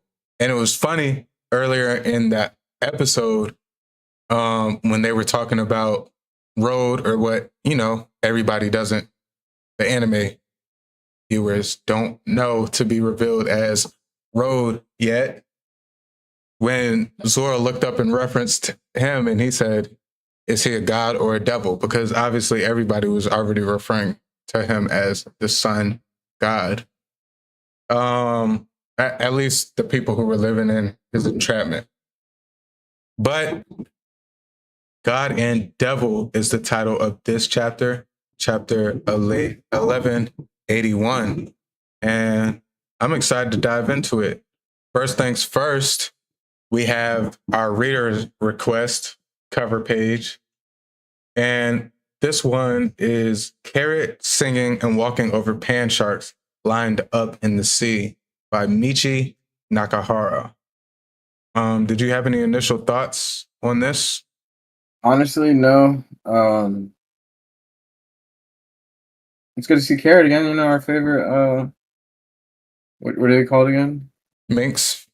Minks, one of our favorite minks. Mm-hmm. Top mink, in my opinion. I heard a little bit about the pan sharks being like in some of the other games. That's where they're more known. Okay. But that's it really for me. Yeah, I didn't really have too much here. I tried to think a little bit into her jacket that says Queen, trying to correlate it to Queen from One Piece, but I didn't really have much. I just assumed, I see she has a crown on her head and stuff. So, I just kind of, I guess, correlated it to that. I didn't really have much either. In my rewatch of Wano, at the very end of that, we're pretty much almost at the end of, or I'm pretty much almost at the end of the Luffy and Kaido fight. But, you know, Carrot being pretty relevant recently in my rewatch, just good to see her again. Like I said, one of the top minks, and one of those people that I consider to be, I think Ja agrees with me, an honorary Straw Hat for sure. No doubt. Spent some time on the ship with them, and really got to a little bit more of a bond with the crew than some of the other characters and stuff. So always good to see her. Didn't really have too much for this one. Let's dive right into the chapter summary that I have written, and then we'll dive into breaking everything down page by page. All right, let's get straight to it. So, chapter 1181. Thinking back to that fateful day, Loki tells Imu that giants normally live to 300 years, but Harold was only 144, so it shouldn't have been his time to die. But hearing Imu call him his servant has made him believe that he was the one who manipulated and ultimately killed him. Imu, however, replies that he was the one who was troubled by what happened that day. Loki then prepares an attack with Ragnar called Ragnazuchi, and brings the hammer, covered in lightning, down onto Imu while demanding to know what exactly he did to him. In turn, Imu conjures up an omen to match Loki's attack, resulting in a massive shockwave that can be felt across Elpah. Loki is in disbelief that Imu was able to block such an attack and demands to know what his powers are. Imu, however, creates another omen, and this time he absorbs it into his body, causing him to swell up and grow into a giant himself to properly match Loki, to his surprise. Imu calls Omen his military might and a power that resides in all things, as he once again blocks Loki's swing. But after doing so, Imu jumps above Loki and creates a blade out of black flames from his staff, which he calls Sword of Judgment, Nemesis, and impales Loki with it, causing him to fall down. As Loki picks himself up, Imu says that it is the nature of man to crave strength, but when the power they lust after is too easily gained, it leads to corruption. When someone chooses servitude out of self-interest, it leads to covenants. And the envy of one who seeks to achieve their goal is the power of Omen. These three, according to Imu, are the foundation of the power of domination.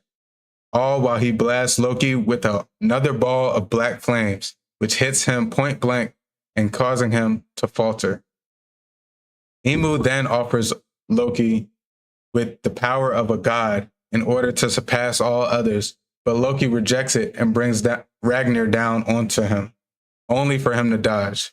Heavily exhausted, Loki sat down and tells Imu that the power he claims is the strength of a god looks more like forming a pact with the devil, but Imu says there is no difference between the two. Loki then gets back up and reaffirms that no one shall be his master as he prepares to attack, but Imu interjects that domination is the only true bliss in the world, thinking back to a conversation with Joy Boy that leads to him calling out his name in anger. In the school, Luffy, shaken by Imu's haki and realizing that he can't win with the empty stomach, continues eating as much food as he can to replenish his strength and rejoin the fight. While Emu is distracted, reminiscing about the past, his temporary lapse in focus allowed Loki to strike him with Ragnar and blast him into the Atom Tree. Sorry. Claiming he isn't respecting him enough to allow himself to be distracted. Loki then transforms into his full beast form and unleashes a Thorheim attack onto Emu, who blocks it with his own powers. Emu then smiles when he sees Loki transform, as he thinks that Needhogger has truly returned. Yes. Man, a lot happened in this chapter. A hell of a lot. A lot of fighting. This is a lot of fighting going on. Hey, top boss showed up. Yeah. And it ain't nothing left to do. No more talking. Before we dive into this breakdown, a few things that I wanted to reference last chapter that was pointed out to me. I was watching a review on just what another YouTuber had thought about the last chapter. And they pointed out that, especially involving women, last chapter was the first time that Zoro ever hesitated before attacking. Because instead of instantly blitzing Emu after he cut Gur's hand, like Zoro sat there and asked him, like, who was he if he was with the Knights of God before attacking. And people said that it was like, even if it's unintentional, it's probably just a fear aspect that comes with just being in the presence of Emu. You know, not that it really caused Zoro to falter in the moment, but like, there's plenty of examples like where Robin was attacked, where Hiyori was being chased in Wano, where he just steps up and doesn't even think twice. He doesn't really ask questions. He just goes to protect the defenseless. And especially it was pointed out that Emu being a blade user, like, definitely you just don't see Zoro hesitate in any stance. And he sat there and asked him, like, what was going on.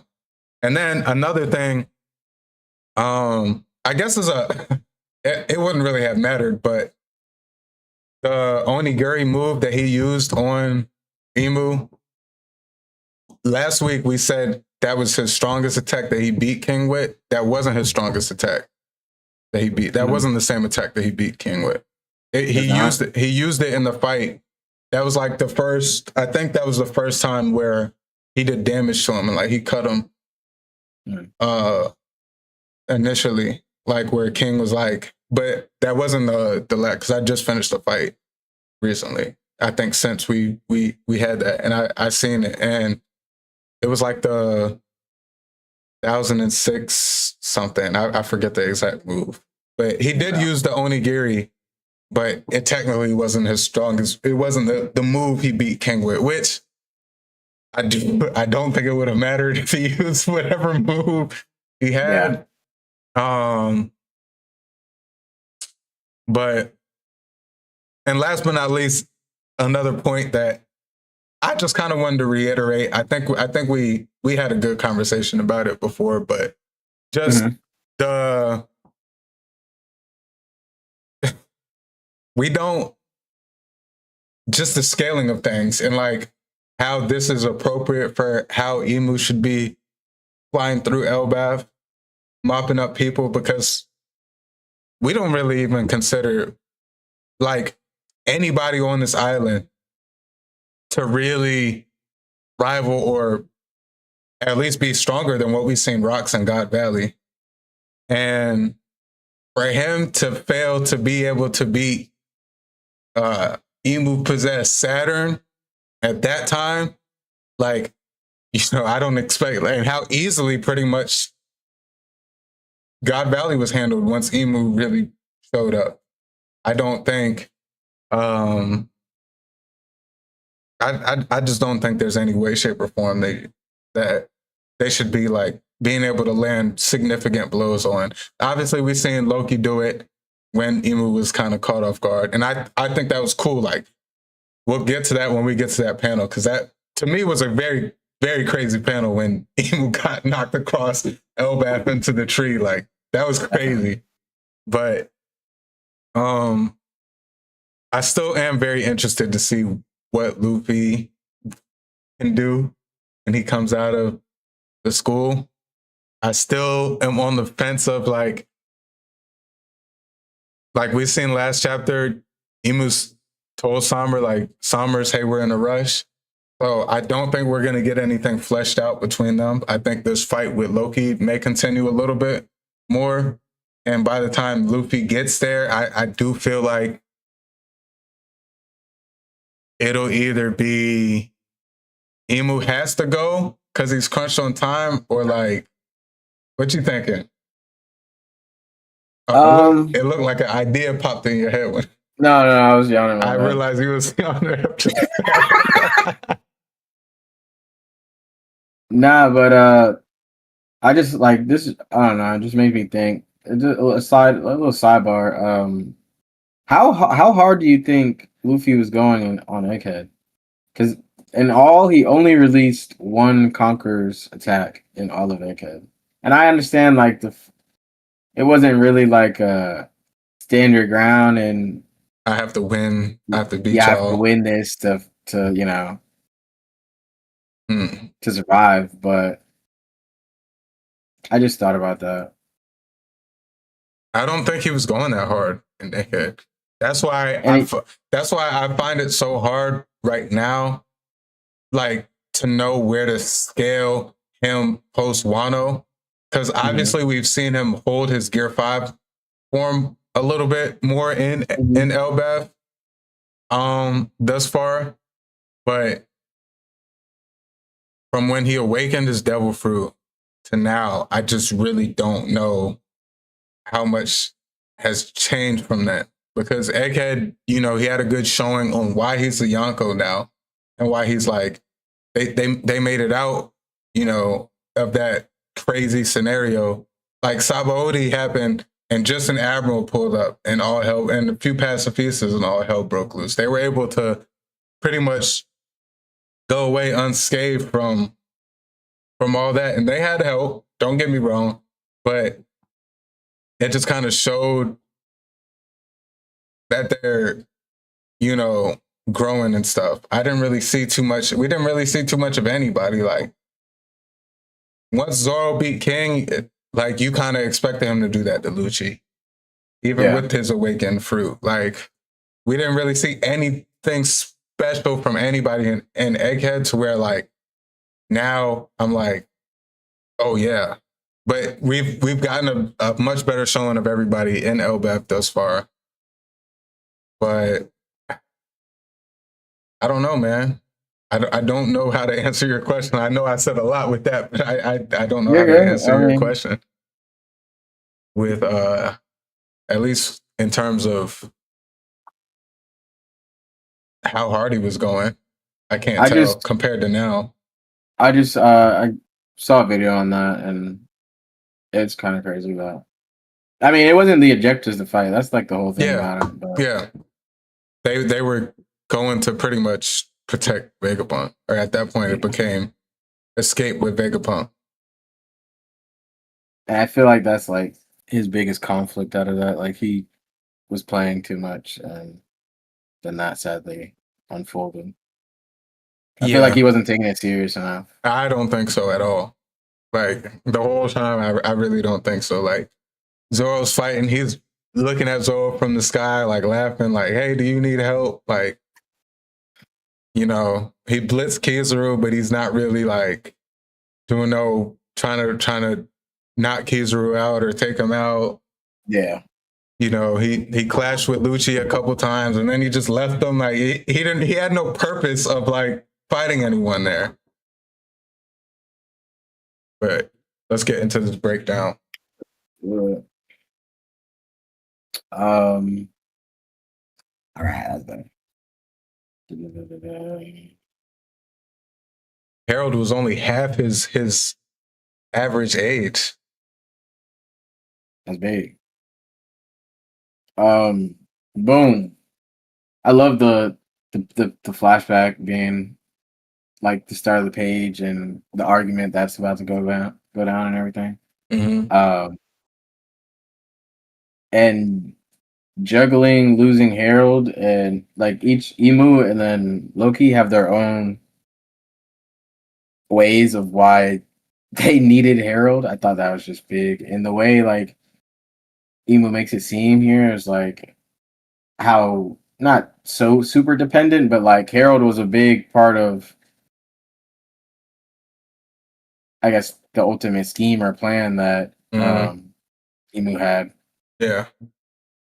I don't know. It really highlighted it for me in this panel here. Mm-hmm.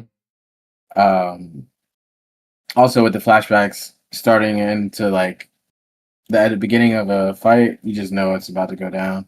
Mm-hmm. It's great indication every time.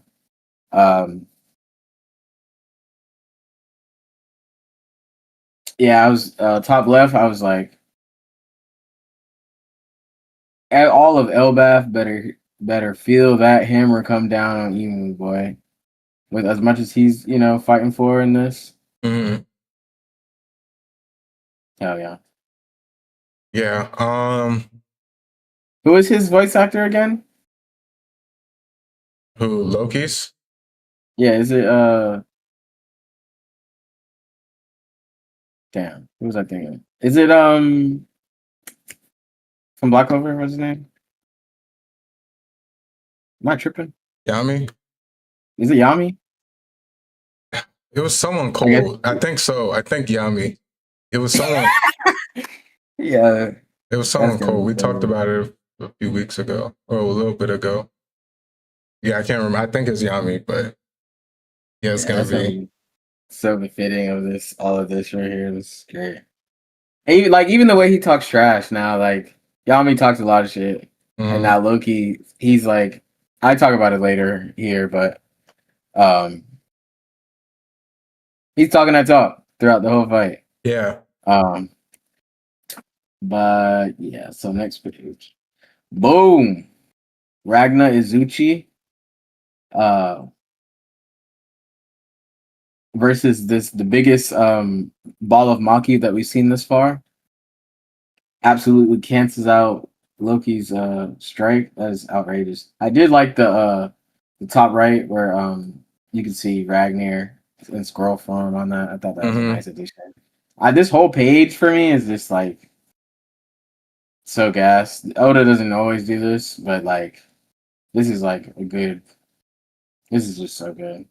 The visuals are gonna be so crazy. Crazy. I was a little bit disappointed only because up here in this top left panel, I thought it would have been funny if he kept the face of Ragnar and it was just like a face on face clash between the hammer and the Omen Ball. But only because he right here he had Ragnar's face, so I thought it was gonna come down and kind of be like the same type of them both two faces clashing. But nonetheless, it was a crazy clash. Like you said, the visuals are gonna go crazy. I'm just loving everything about Emu's aura here. Very similar to when he's possessed Gunko, when he possessed Saturn. I didn't know, how much that would change once we got Emu in the physical presence, but he's still just so calm, cool, collected. Like he hasn't been really wary or anything in any battle thus far. And I mean, current top one of the verse is proving it, even to one of the top tiers alive right now. Just kind of casually standing there, holding up his hand for attacks. It just his calmness. It caught me off guard a little bit because we see his personality. We see he has these moments we'll even see later in the chapter, but we've seen it a few times thus far, even before his reveal. We've seen moments where he kind of like his own thoughts, like thinking of the past and stuff, will get him like going and riled up. Mm-hmm. But looking in the face of all those conquerors at God Valley, even though he wasn't here, looking at Nika and Needhogger before he got here, and then even now how he's blitzing through just with the same mindset, just chill, like y'all are weaker than me. This is nothing. Like almost like it reminds me in a way of when Luffy was fighting Kaido. I mean, it's fresh. I'm fresh watching it. Like Kaido's going on thinking about Big Mom, thinking about everything else. He's getting drunk. He's crying. And Luffy's like, hey, keep your mind on the fight. And not that Imu's like getting distracted in that aspect, but like, he's just like, the fight is so little to him. Like, he's just so calm about it. He started thinking about other stuff. They were talking about power. He started thinking about Joy Boy and started crashing out. Yeah. It's just, that popped up in his head. Like, and the whole time, like, Loki's talking about all the reasons why he's mad at Imu and why he hates him, why he wants to kill him. And Imu's just like, damn, bro, that you know what? That was unfortunate when he died. That hold me. But yeah, it's just nonchalantness about how he's fighting. I expect that from him. So I am like seeing him fight with this ease. Oh, yeah. Top right of the panel, boom. Sanji's getting blown away into Lilith. Hopefully, we know Chopper was like trying to get Zoro to get be seen and everything by him, set up in whatever shelter they were taking based off what's going on in the island and everything. I hope Lilith can give Sanjay a little checkup or heal him up, and maybe he's got some cyborg background. Have a little Germa tech. I know Judge hated Vegapunk, but Lilith might be able to do something for our boy here. Maybe tell him something about himself.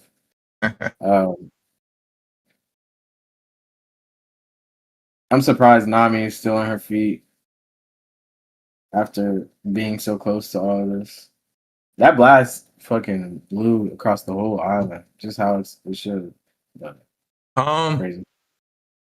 Just real quick on that point, I'm not really too surprised. I feel like every time we've seen Conqueror's Blast and One Piece and the Straw Hats are around, like, for the most part, they always are pretty good. I seen, this was months ago, I heard someone talking about a little theory that, like, the more time you spend around people who actively use their Conqueror's Haki, like, the more used to it you become. I kind of, like, am not a big fan of that because we've seen people in Whitebeard's crew, for instance, pass out when Shanks pulled up and stuff like that. But I did maybe think like that could tie into, the main people who are strong enough to really stand with the Conqueror. All the other people are, I guess, fodder that we've seen. So that's been my belief that, maybe they know how to handle it. My only guess to Sanji flying is just because of how badly injured he was. Yeah. Like, that's what I really only chalked that up to. So that was just my thoughts on that.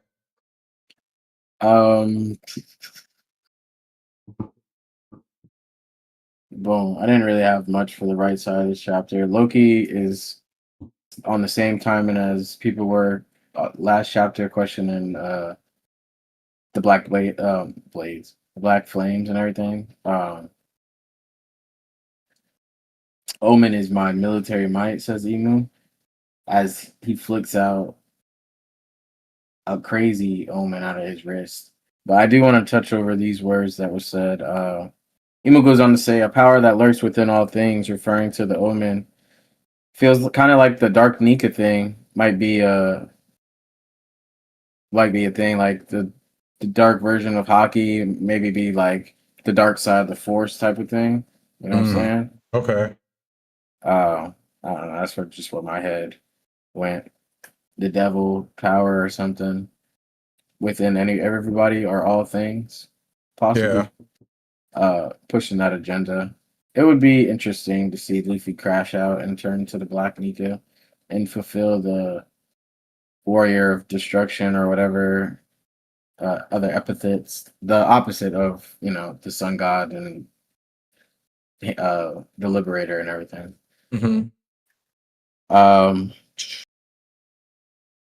So I've also at free will, Emu seems to be shaping his blade into different weapons. We started off with a spear. The second form we see now is a mallet-looking omen style weapon that he's clashing with Loki here with. And then it turns into a giant blade, and reminiscent of the move that Mihawk hit on Luffy in Marineford as he stabs Loki through the chest in the next page. The Blade of Judgment / Nemesis. Yeah, that move was crazy. Yeah, standing on the blade, like. Yeah, have you heard the Neurona Mihawk theory and stuff? Nah. Just his name correlates with a whole lot of demonic stuff, and we already people trying to put the crosses to the holy knights and just all along that stuff. But and it's like something some more stuff with his name. Before we move on, you didn't have anything for Emu using the omen to grow into a giant? I forgot that. That kind of threw me off. Me and Gavin talked about it the other day. I really hope it doesn't turn into giant just going at it. It is pretty crazy that he turned into a giant. I did not see that coming at all. I guess it's like some sort of here he seemed to absorb it and like the omen and just use that to grow. I want to assume it's just has something to do with. Well, I don't know. I really don't know. I did want to say, was this back here that I wanted to point it out? Nah, was it up here? Okay, so when he talks about a power that lurks in all things, just before we move past this and I forget. So I did kind of correlate it a little bit to the Luffy's devil fruit aspect of it. We've seen when Emu appeared how all of the surrounding houses and trees and stuff were having faces and stuff. So I kind of correlated this to, they had this, obviously the similar face, demonic face that his omen abilities have. So I was kind of wondering if that he brings stuff within his vicinity, like he brings the omen out of him or can control the omen, aka the dark energy or whatever. What'd you say? Just like Luffy's awakening, how the land around in the AoE. Yeah.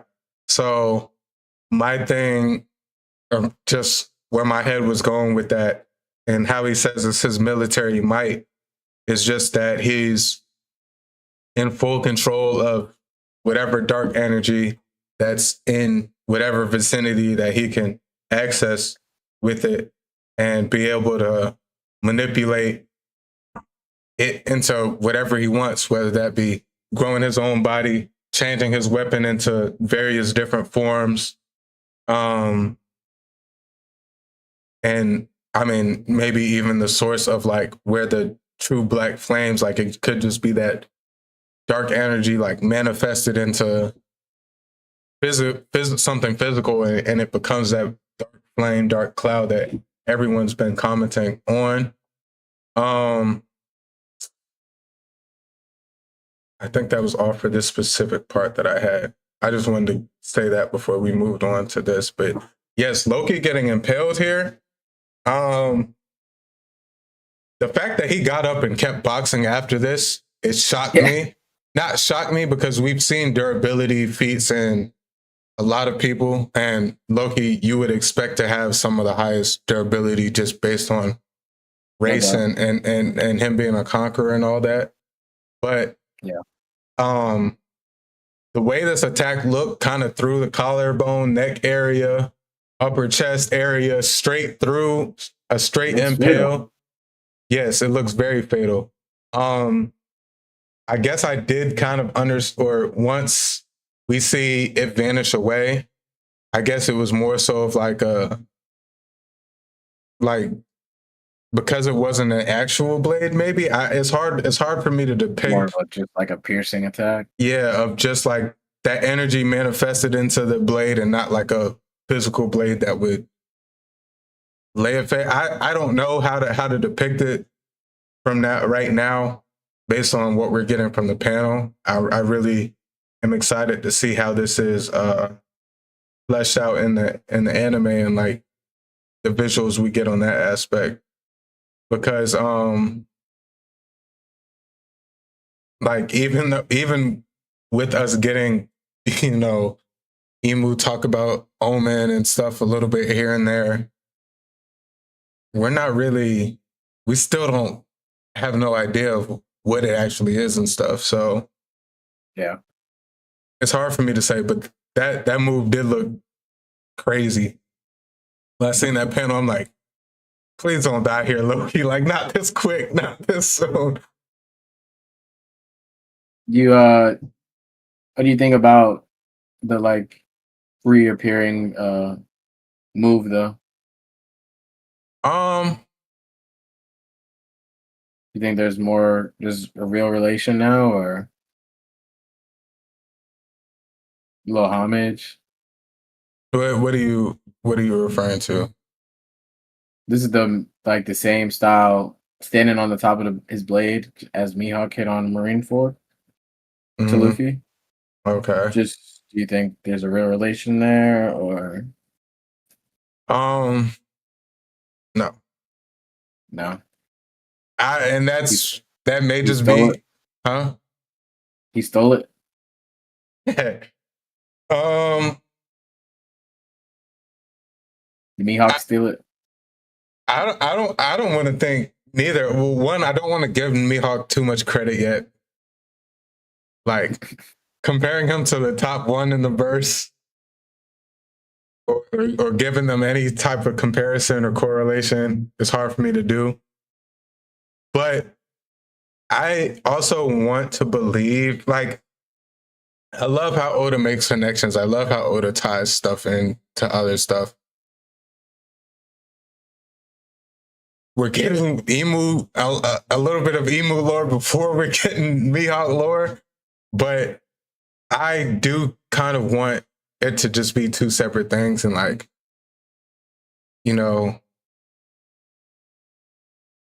it just be like a coincidence, maybe. I mean, it's hard to find that in One Piece. It's hard to just straight up look at stuff and say it's coincidence with Oda, but maybe that's just me and my Mihawk hate.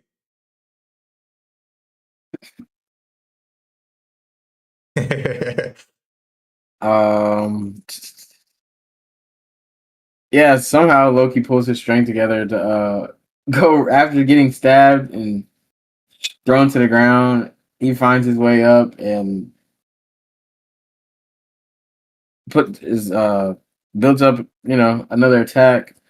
I do want to touch on the corruption covenants and the power of the omen stuff, but I'm gonna wait till after probably this. It all equals a domination.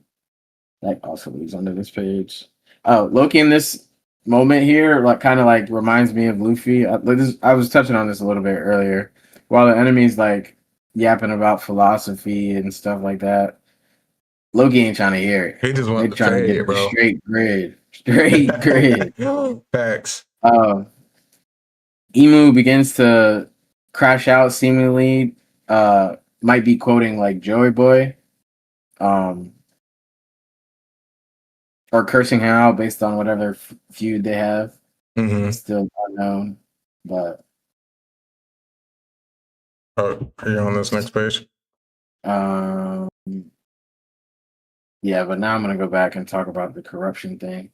So I seen a post talking about the corruption, the covenants, and the power of the omen, and how it relates to Blackbeard possibly being, the final in the series villain. Just breaking it down in the 3 steps. Corruption, how Blackbeard stayed dormant on Whitebeard's crew till he found the fruit, and then he killed his commander. Yeah. That's the first step, the stage or whatever, and then the covenants being damn, I forgot the second part. I didn't take detailed notes. Is it Blackbeard eating the fruit and gaining that power, or? Oh yeah, thank you. It's Blackbeard. That was just a guess, but hell yeah. No, you're good.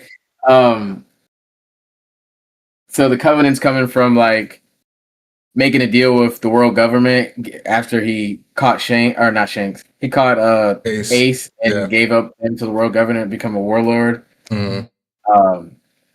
That's making a deal with the devil almost in the sense. And then the power of the omen and his demonic aura, him taking Whitebeard's fruit, and it's now he's getting more. He's even more powerful. They even upgraded him to be a Yonko now. Right. Just little, I don't know, theory or talk about Blackbeard or whatever. But okay, I like that. He's on a roll. Yeah. Real quick, my thoughts on the corruption covenants and the power of omen forming the trinity of what we call domination. I like how Emu says this. It kind of describes his role in everything to me, and what we've seen from him thus far. What we know from the world government, even before we found out that Emu existed. We've always seen the corruption from early on within the world government and whatnot. The covenants, even in terms of the world government, how so many of these countries, though they don't know what corruption they're under, they wish to be tied, they wish to be affiliated with the world government. So that's a covenant in a way. And the power of omen, what we've seen, and I'm kind of correlating the power of omen just with the darkness of the world, and just seeing how that's kind of created this throne for Emu to really take control of the world and start to get all these government or all these countries and stuff ultimately following him, and they're not even knowing it. So I just kind of tie that into just, the world of One Piece. Corruption has been a thing. And though we've seen the blatant corruption, even with Harold, he's seen it firsthand how terrible the world government was. Though he still pursued trying to be a part of it. And we've seen that with, Fishman Island, a lot of Fishman Island truly did not like humans because of how they were treated. But as a whole, they still wanted to be a part and be accepted. All these different races and stuff in this world we kind of seen have either been annihilated or, you know, islands and stuff annihilated or brought up under, you know, the covenant of the world government, which, you know, flying that world government flag and whatever. I just kind of correlate them all, and we get Emu. And I think those three things forming the trinity of domination, it kind of, we're seeing it here with, you know, the relations to Elpah specifically, but I think when he says stuff like that, I think it has like a bigger meaning to his control over the whole world. But yeah, that's all I have here. And Loki's just like, yeah, I did ask. Okay. Yeah.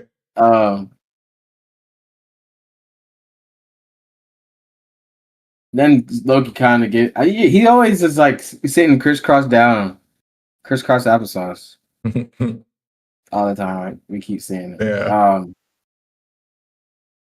He kind of gets, you know, interested in what was being said by Emo, and he's too big. Oda don't want to draw his long legs stick out, so he just crosses. He's like, this is gonna take the whole panel up. Like, he just crosses his legs. Oh, man, that's funny. What'd you think about Emu still asking or still offering up his power to Loki? Like he's even after, you know, Loki's clearly like trying to fight him and eliminate him here. Like Emu is just so ready to give out this power. He's like, bro, I'll take you. Like, you can join me. I see a correlation with Kaido too. Kaido is like, he's like, bro, we don't have to fight. Like, you're strong. Just join me and we can conquer the world. Like, I kind of see that, and just like the people view themselves as so high of like a level superior to others. It's like, you know, I respect your strength, but you're not going to beat me. So you might as well just join me and we'll be unstoppable. What were your thoughts? Like, shall I give thee the power of God? Step beyond all others. Shows the significance of Herald, right? Yeah, that's like, it just correlates with that, in my opinion. He's still trying to pull that plan together. One way or another. I feel like it also ties in with, you know, he's on a time limit, as we talked about last chapter. Okay, yeah. So, I like that. I didn't even think about that. If he could avoid this fight, I think he'd be all for it. Yeah. God, devil, what's the difference? He still doesn't. Man, they gotta be doing this on purpose, man. This chapter released when Zoro said the exact same thing in this episode, bro. Yeah, it's gotta be, man. There's no way. That they planned the whole hiatus and everything. They had it months ahead. They didn't just bring it on us. It's a part of the One Piece plan, man. That's crazy. Move on, or yeah. I go straight into the Joy Boy part. The leaks were saying felt like Joy Boy and Emu were like friends. What do you have an opinion on that? I saw that was one things where I seen. I didn't know what it was, because I was doing I was editing for some of the podcast clips from last week, and I was doing some of the manga chapters like edits. So I was like on a fine line of things what I was looking up and stuff. And I seen a picture and it showed it was a fan drawn picture, but it was like, it looked like a manga panel of Emu and Joy Boy like sharing a cup of sake. So, and it was just like Emu and Joy Boy friends. And I didn't know. I've known there's been a theory for the longest. I didn't really know what they were referring to because it was just like a little thumbnail for a video or something that I had seen it on. So I didn't really know what they were referring to. And then I seen this little panel. I seen some other things say like, was that Luffy? But I just seen was that like it just seemed like I seen a post that said was that Luffy talking to Emu.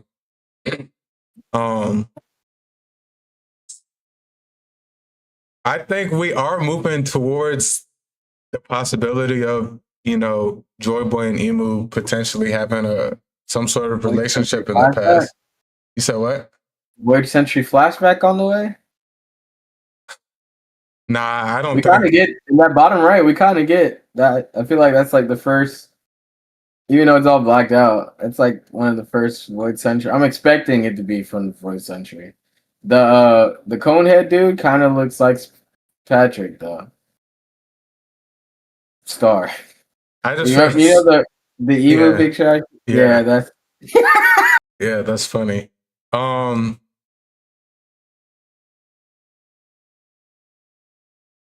Damn, because he says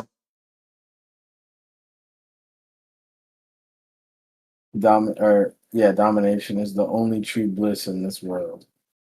Isn't that right, Joy Boy? Man, the crash out is insane. I did not expect that. Should just be crash every time he just think about Joy. He just crash out. Crash out like hockey blast to where Luffy's sitting there like it's heavy and just because he yelling out a name. I wonder if it was a little bit heavier for Luffy because of the fruit, maybe. But I didn't even realize that, but like he says Joy Boy and then it finally pans to Luffy. I love that. I love that. It's almost like Luffy's like, someone's talking about me. Like I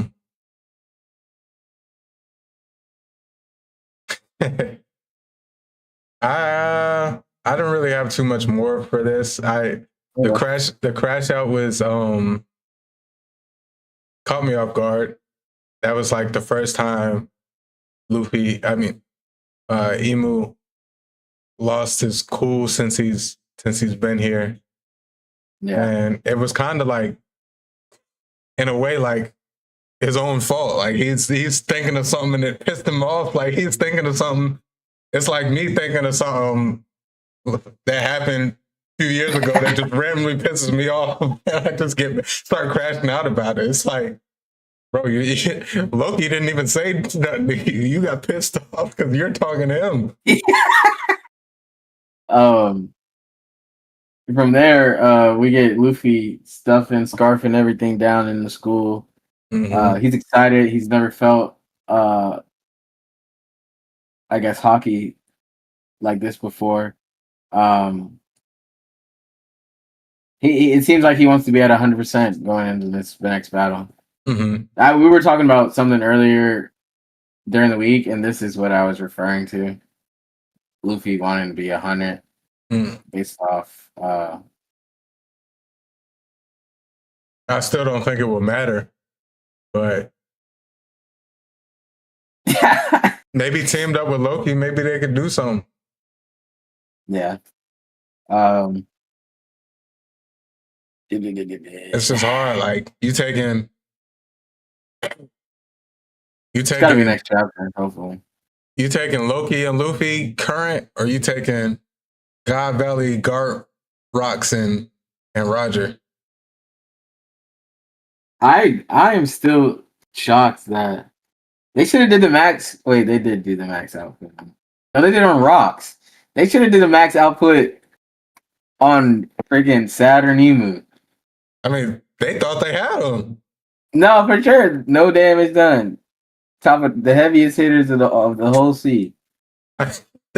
Emu was still talking mid-sentence. Yeah.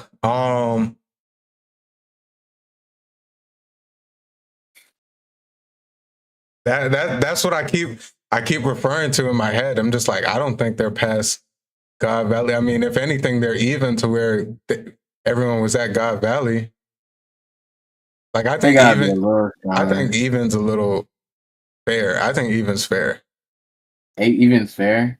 Even's fair. For sure. At least to those three. Roger, Garp, and Rocks. God Valley, I think they're probably even with that. Because they don't even show those hockey feats yet. That's what I'm saying. Like, it just seems like at that point where they were at, they just had so much more of a mastery of it. Like, that was years after Rocks pulled up to the flower room.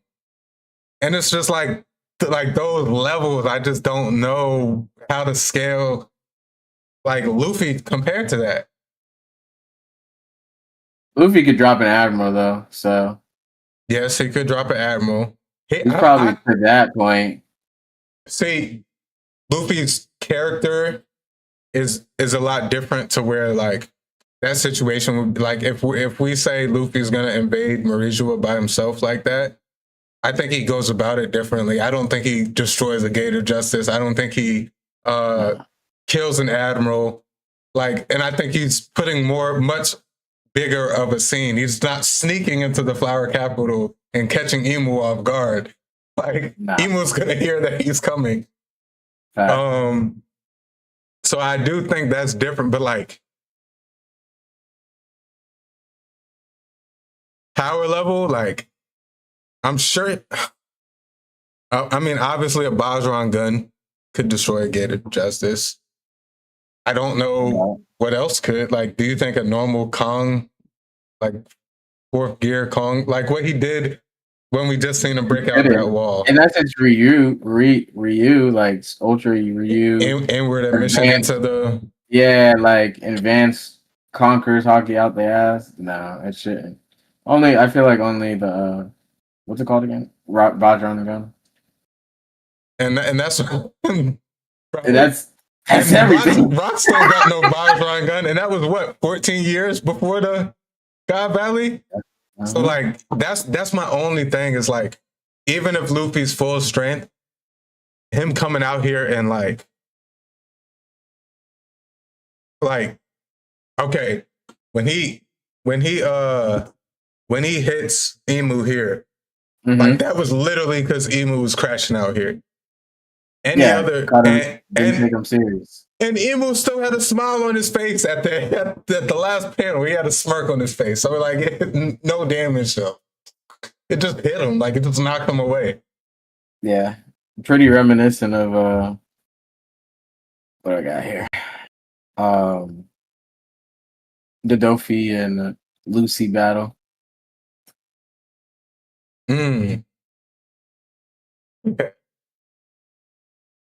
No damage. Well, I mean, Luffy did do some damage. Yeah, a little bit.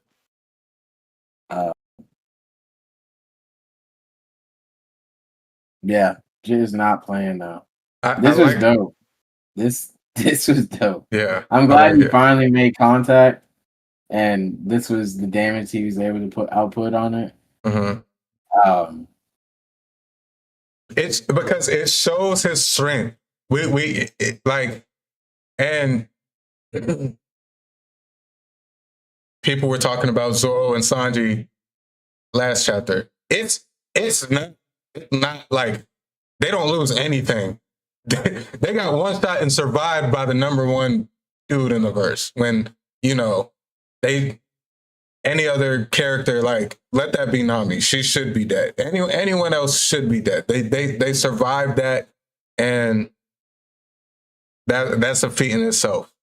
Loki pretty much got beat up the whole chapter and was able to land a hit, and it showed his path. Like, it's still displaying how strong, like, Loki is. It's just Emu is the number one, so like, it's not really doing damage to him. It's he has to get him when he catches him off guard. And I even feel like that's kind of what Luffy would have to do. I really don't know how that fight would go. between them. Because, yeah, I just, you know,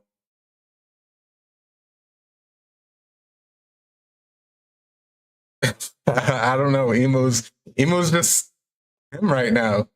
Nah, for sure. Just simple as that. You move seeing Niehogger seeing Loki in the Niehogger form for the first time. I have something for that too, but finish what you were saying. Just a show of fear in the instant of about to inhale this Thorheim, and he shrugs it off. And he tanks it. But then he finally, like, actually, I guess, realizes, like,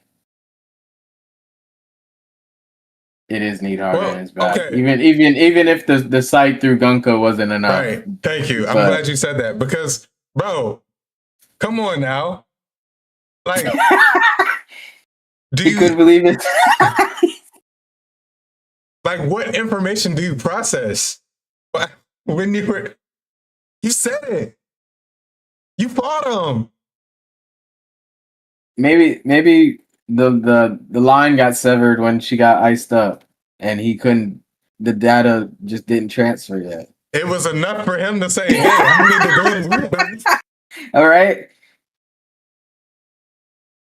That's funny, man. I'm like, bro, Emu, like, connect the dots. What are you doing? Or maybe it was just like maybe it wasn't a realization. Maybe it was just like Niehogger. So that, like, so you're pulling out Niehogger now. Like, maybe it was one of those. But that was my first thoughts. I'm like, bro, Emu, like, you already seen him. Stop making this connection. He's not. Luffy's gonna pull up. He's gonna be like, Ika. Like, bro, you already knew this. But he seems to be charging up an Omen while Loki is charging up his Thorheim. I thought it was gonna be like another clash of their abilities, but Emu was like, hey, I'm gonna just keep charging this. You could shoot that off and I'll just brush it off and still continue to charge it up. Tanked it. While holding he's still holding his Omen. And the smile. Declan, remember? You see at the end, so thou art back. Okay. I didn't connect that at first. That's on me. You good. Thou art back. Yeah. So that wasn't like a Niehogger. What you get here? That was like okay, you're pulling out Niehogger. I'm smiling. I'm just excited. Interesting. I thought he was gonna do a lot more damage than it showed. Like the leaks made it seem like he was doing a lot of damage, even though it did say he tanked it. But I was hoping for like a regeneration, like something messed up and you regenerate or something. Like, yeah, that's been the power of all the Holy Knights. But hey, top one, just shrug it off. How do you feel about Loki just blasting the Atom Tree? Not giving a fuck. I didn't even think about that. Loki's so he's just like so anti-hero. Like, he's not bad. He's like, if I'm helping people, that's not my intention. It's just coming off of what my main goal is. If I just happen to help people, and I feel like that's how Luffy always portrayed himself, but he's never stood to that. Like, he actually helps people. But he's like, pirates don't share food, they take it for themselves. Like, Luffy, you share food. for your friends, you share food. But I feel like Loki, on the other hand, wouldn't. Well, we see him share food with Luffy, but like, in terms of fighting, like that's not what Loki's thinking about. Elpah can clearly burn to the ground, and Loki's like, "You want me to stop him or not? Like, so make your choice." But it also could just show like a blindness and like a blind rage of Loki. Like, you know, Loki's one track mind. And he's like, "This is who did, like, my whole life has pretty much has been because of the actions that this dude took to my father. And like, because of that, my whole life has been hell after, you know, obviously after his mom and stuff, but regarding his dad and everything." So Loki's probably just looking at him like, "Bro, I just want to eliminate him and not care about anything else around it."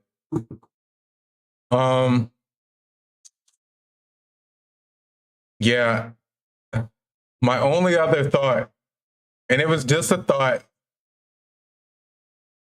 I was like, Imu's not rubber, right? Because he tanked that lightning attack. Ain't no way. Like I just didn't know if Oda was gonna try and like parallel it with Luffy. You know, he grew bigger earlier this chapter. He just tanked a lightning ability, because that was the first ability he's taken straight up, besides just getting smacked by Loki, by Ragnar. So this was the first like actual ability that's touched Loki. I mean Imu. And it just happens to be a lightning. That was where my mind went, because I'm like, the only other person who's like tanking a lightning move like that is Luffy. Like with absolutely no. And Sanji. Well, but Sanji still has. I needed a light. Shout out Sanji. But I was like, nah, I'm not gonna go there yet. But it did cross my mind. I can't lie, because I'm like, we seen once Luffy awakened Gear 5, we've seen him get bigger, we've seen him grow, and then we just seen Imu similarly grow. You know, Luffy blows into blows air into his body. Imu absorbed the omen into his body.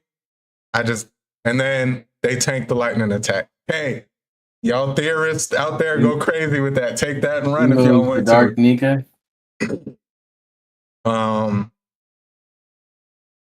But yeah, did you have any final thoughts? I do want to touch back on the Blackbeard part. The 3 skulls, you know, on his flag. Also, the 3 skulls Imu has in their character design. I feel like also go along with the corruption, the covenant, and then the power to equal the Trinity domination. I like that. And one last thing that someone said, I saw floating around the community. Last chapter, when I think it was Zoro, when Zoro attacked Imu wasn't directly looking at him. He blocked him with his tail and then threw an omen at him. A lot of people were saying maybe these eyes, like almost like a pain, like he can see everywhere. As long as those eyes can see you, like he doesn't have to look behind him. He doesn't like, and he kind of created his devilish tail as like a protection from sword, basically for his like backside and everything. I just seen that floating around the community, like potentially the eyes give him like some sort of omnidirectional eyesight. I like that. Similar, like, you know, I guess if all pains were in one, to where there's not really any, if you're inside of any of those eyes, you know, Imu can see you even if he's not looking at you directly. But that wasn't my thought process. I just seen it floating around the community from last chapter when I was doing my edits. I usually don't see too much, like I don't dive too much into the community besides like regular social media posts and stuff. But when I do edit, sometimes I do end up in some rabbit holes of just One Piece lore. I haven't gotten spoiled thus far. I'm pretty true to that, but that was something interesting I seen while looking at everything. We have that one thing we could talk about from last week if you want. I don't have like crazy details on it, but just something to think about, food for thought. If you want to pull up the mural. The mural. Do you remember what chapter that was? I was just gonna say search it up on it. Oh yeah, I could do that. I can, if you want to pull it up on there, we could do that. No, that's straight. I'll pull it up right here.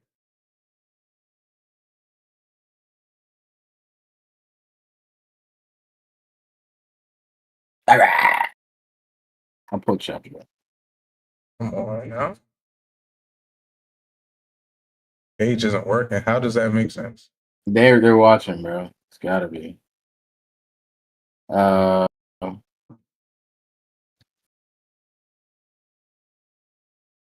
on.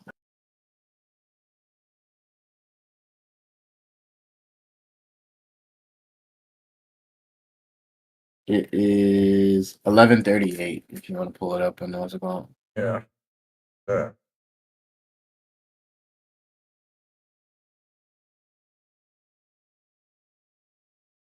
Oh boy. Why does it say see full chapter list and it won't let me click it? Yes.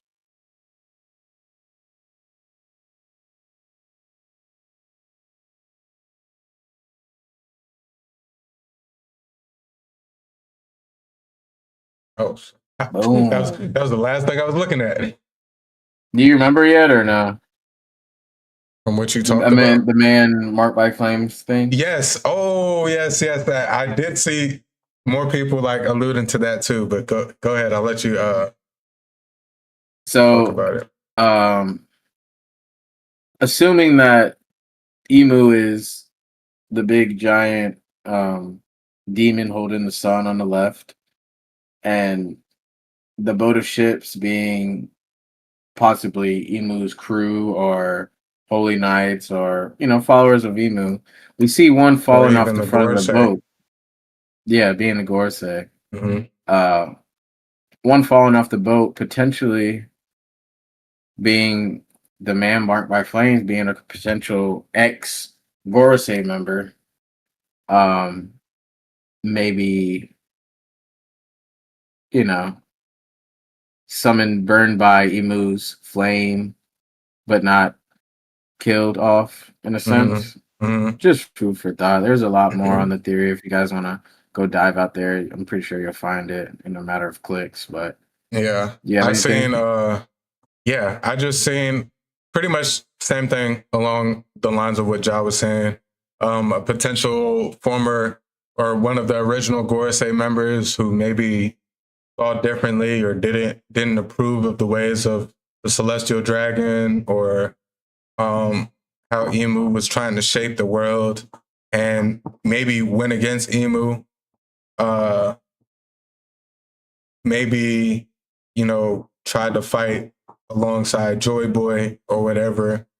And him being one of the only people, or probably the only person to survive the true full power of whatever Emu's Black Flames, Emu's Omen ability truly seems to be.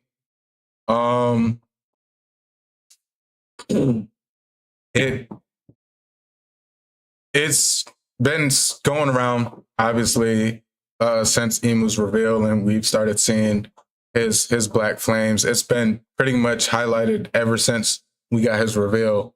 Someone says it has said it in each chapter. Like, what are these Black Flames? So the mystique behind the man marked by flames that's been so deep and been kind of a mystery for years in this community is now starting to actually get some traction on better theories and stuff. A lot of people's, people try to speculate of different people that we've met before that it could be that we just don't know and everything. But this theory, to me, like tracks the most just with potential, like with the potential that it has. So it definitely would be interesting to know who that is or learn more about that once we do. And it would make sense because we kind of see that, Emu has eyes everywhere and they get a lot of information, but we do know that there are some things that they just don't know as the world government. And the truth about the man marked by flames in terms of like his current whereabouts, how he survived, stuff like that, may be a mystery to Emu and stuff. He may not fully know about the truth behind the man, not the truth, but just like no one can find him. Emu doesn't even know where he could be at. They were searching for the gum fruit for 800 years. They were searching for Needhogger. He didn't know where Needhogger was. So there are certain things in the One Piece world that we can see gets by Emu and the Gorosei. So the potential whereabouts, you would think it would be someone that Emu would try to take out if he knew was still living. If this tracks, or I feel like either way, if Emu knew the importance of the man marked by flames, he wouldn't want him alive. Yeah. But it just, there's a lot of things that look like it could make sense regarding that theory. And I may do my own research a little bit more, diving into that now that we have this just with Emu and his flames and stuff. I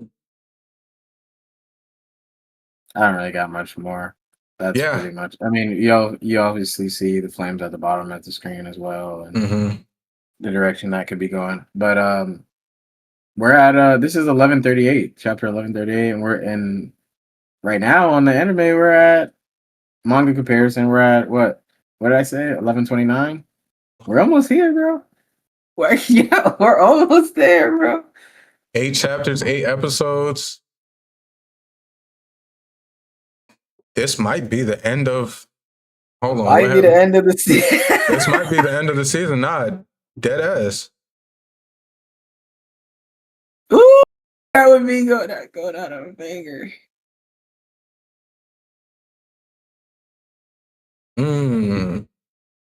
Now we need her. Still need to see him live up to the epithet. Yeah. I'm just trying to think of when we might end the season, but hey, it could be around there. We get into this season though. Man, that animator is gonna look crazy. Can't wait to see that. Well, I don't really have any more thoughts on this chapter or this episode regarding that. So that will wrap up our 25th episode of the Poneglyph Podcast, where we decode the world of One Piece and anime one Poneglyph at a time. I'm your host, Jay, aka Milky Way Jay, here alongside my brother, my co-host, Ja, every week. And we just want to thank y'all for another great episode.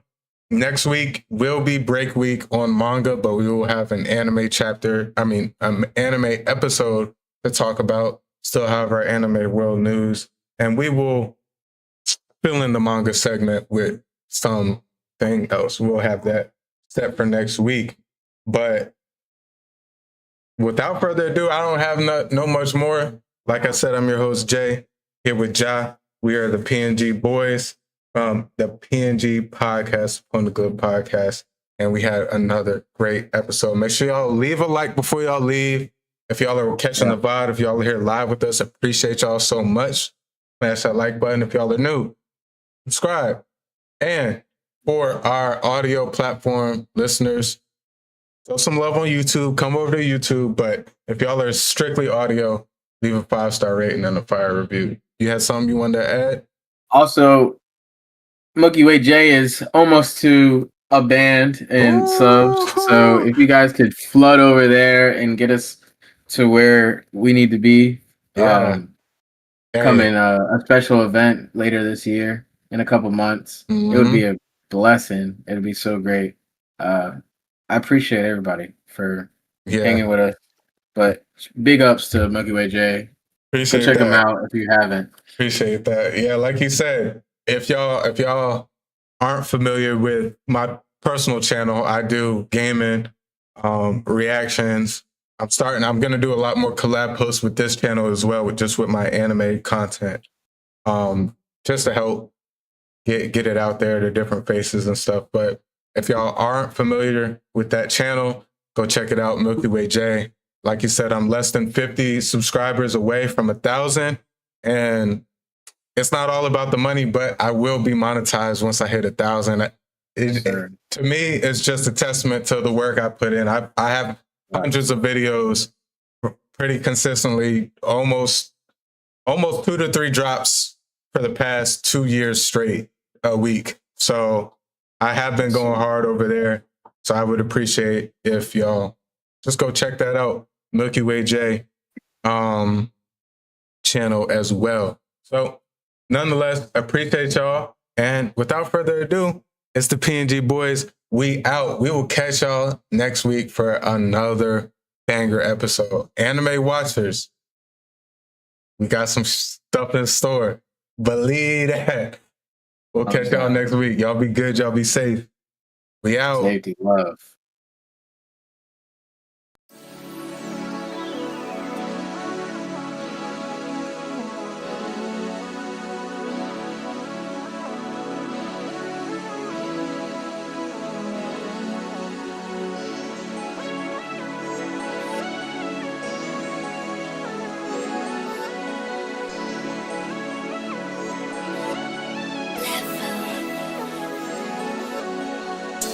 If you're not feeling it, be honest. I'm dashing in the coupe, I'm going Sonic speed.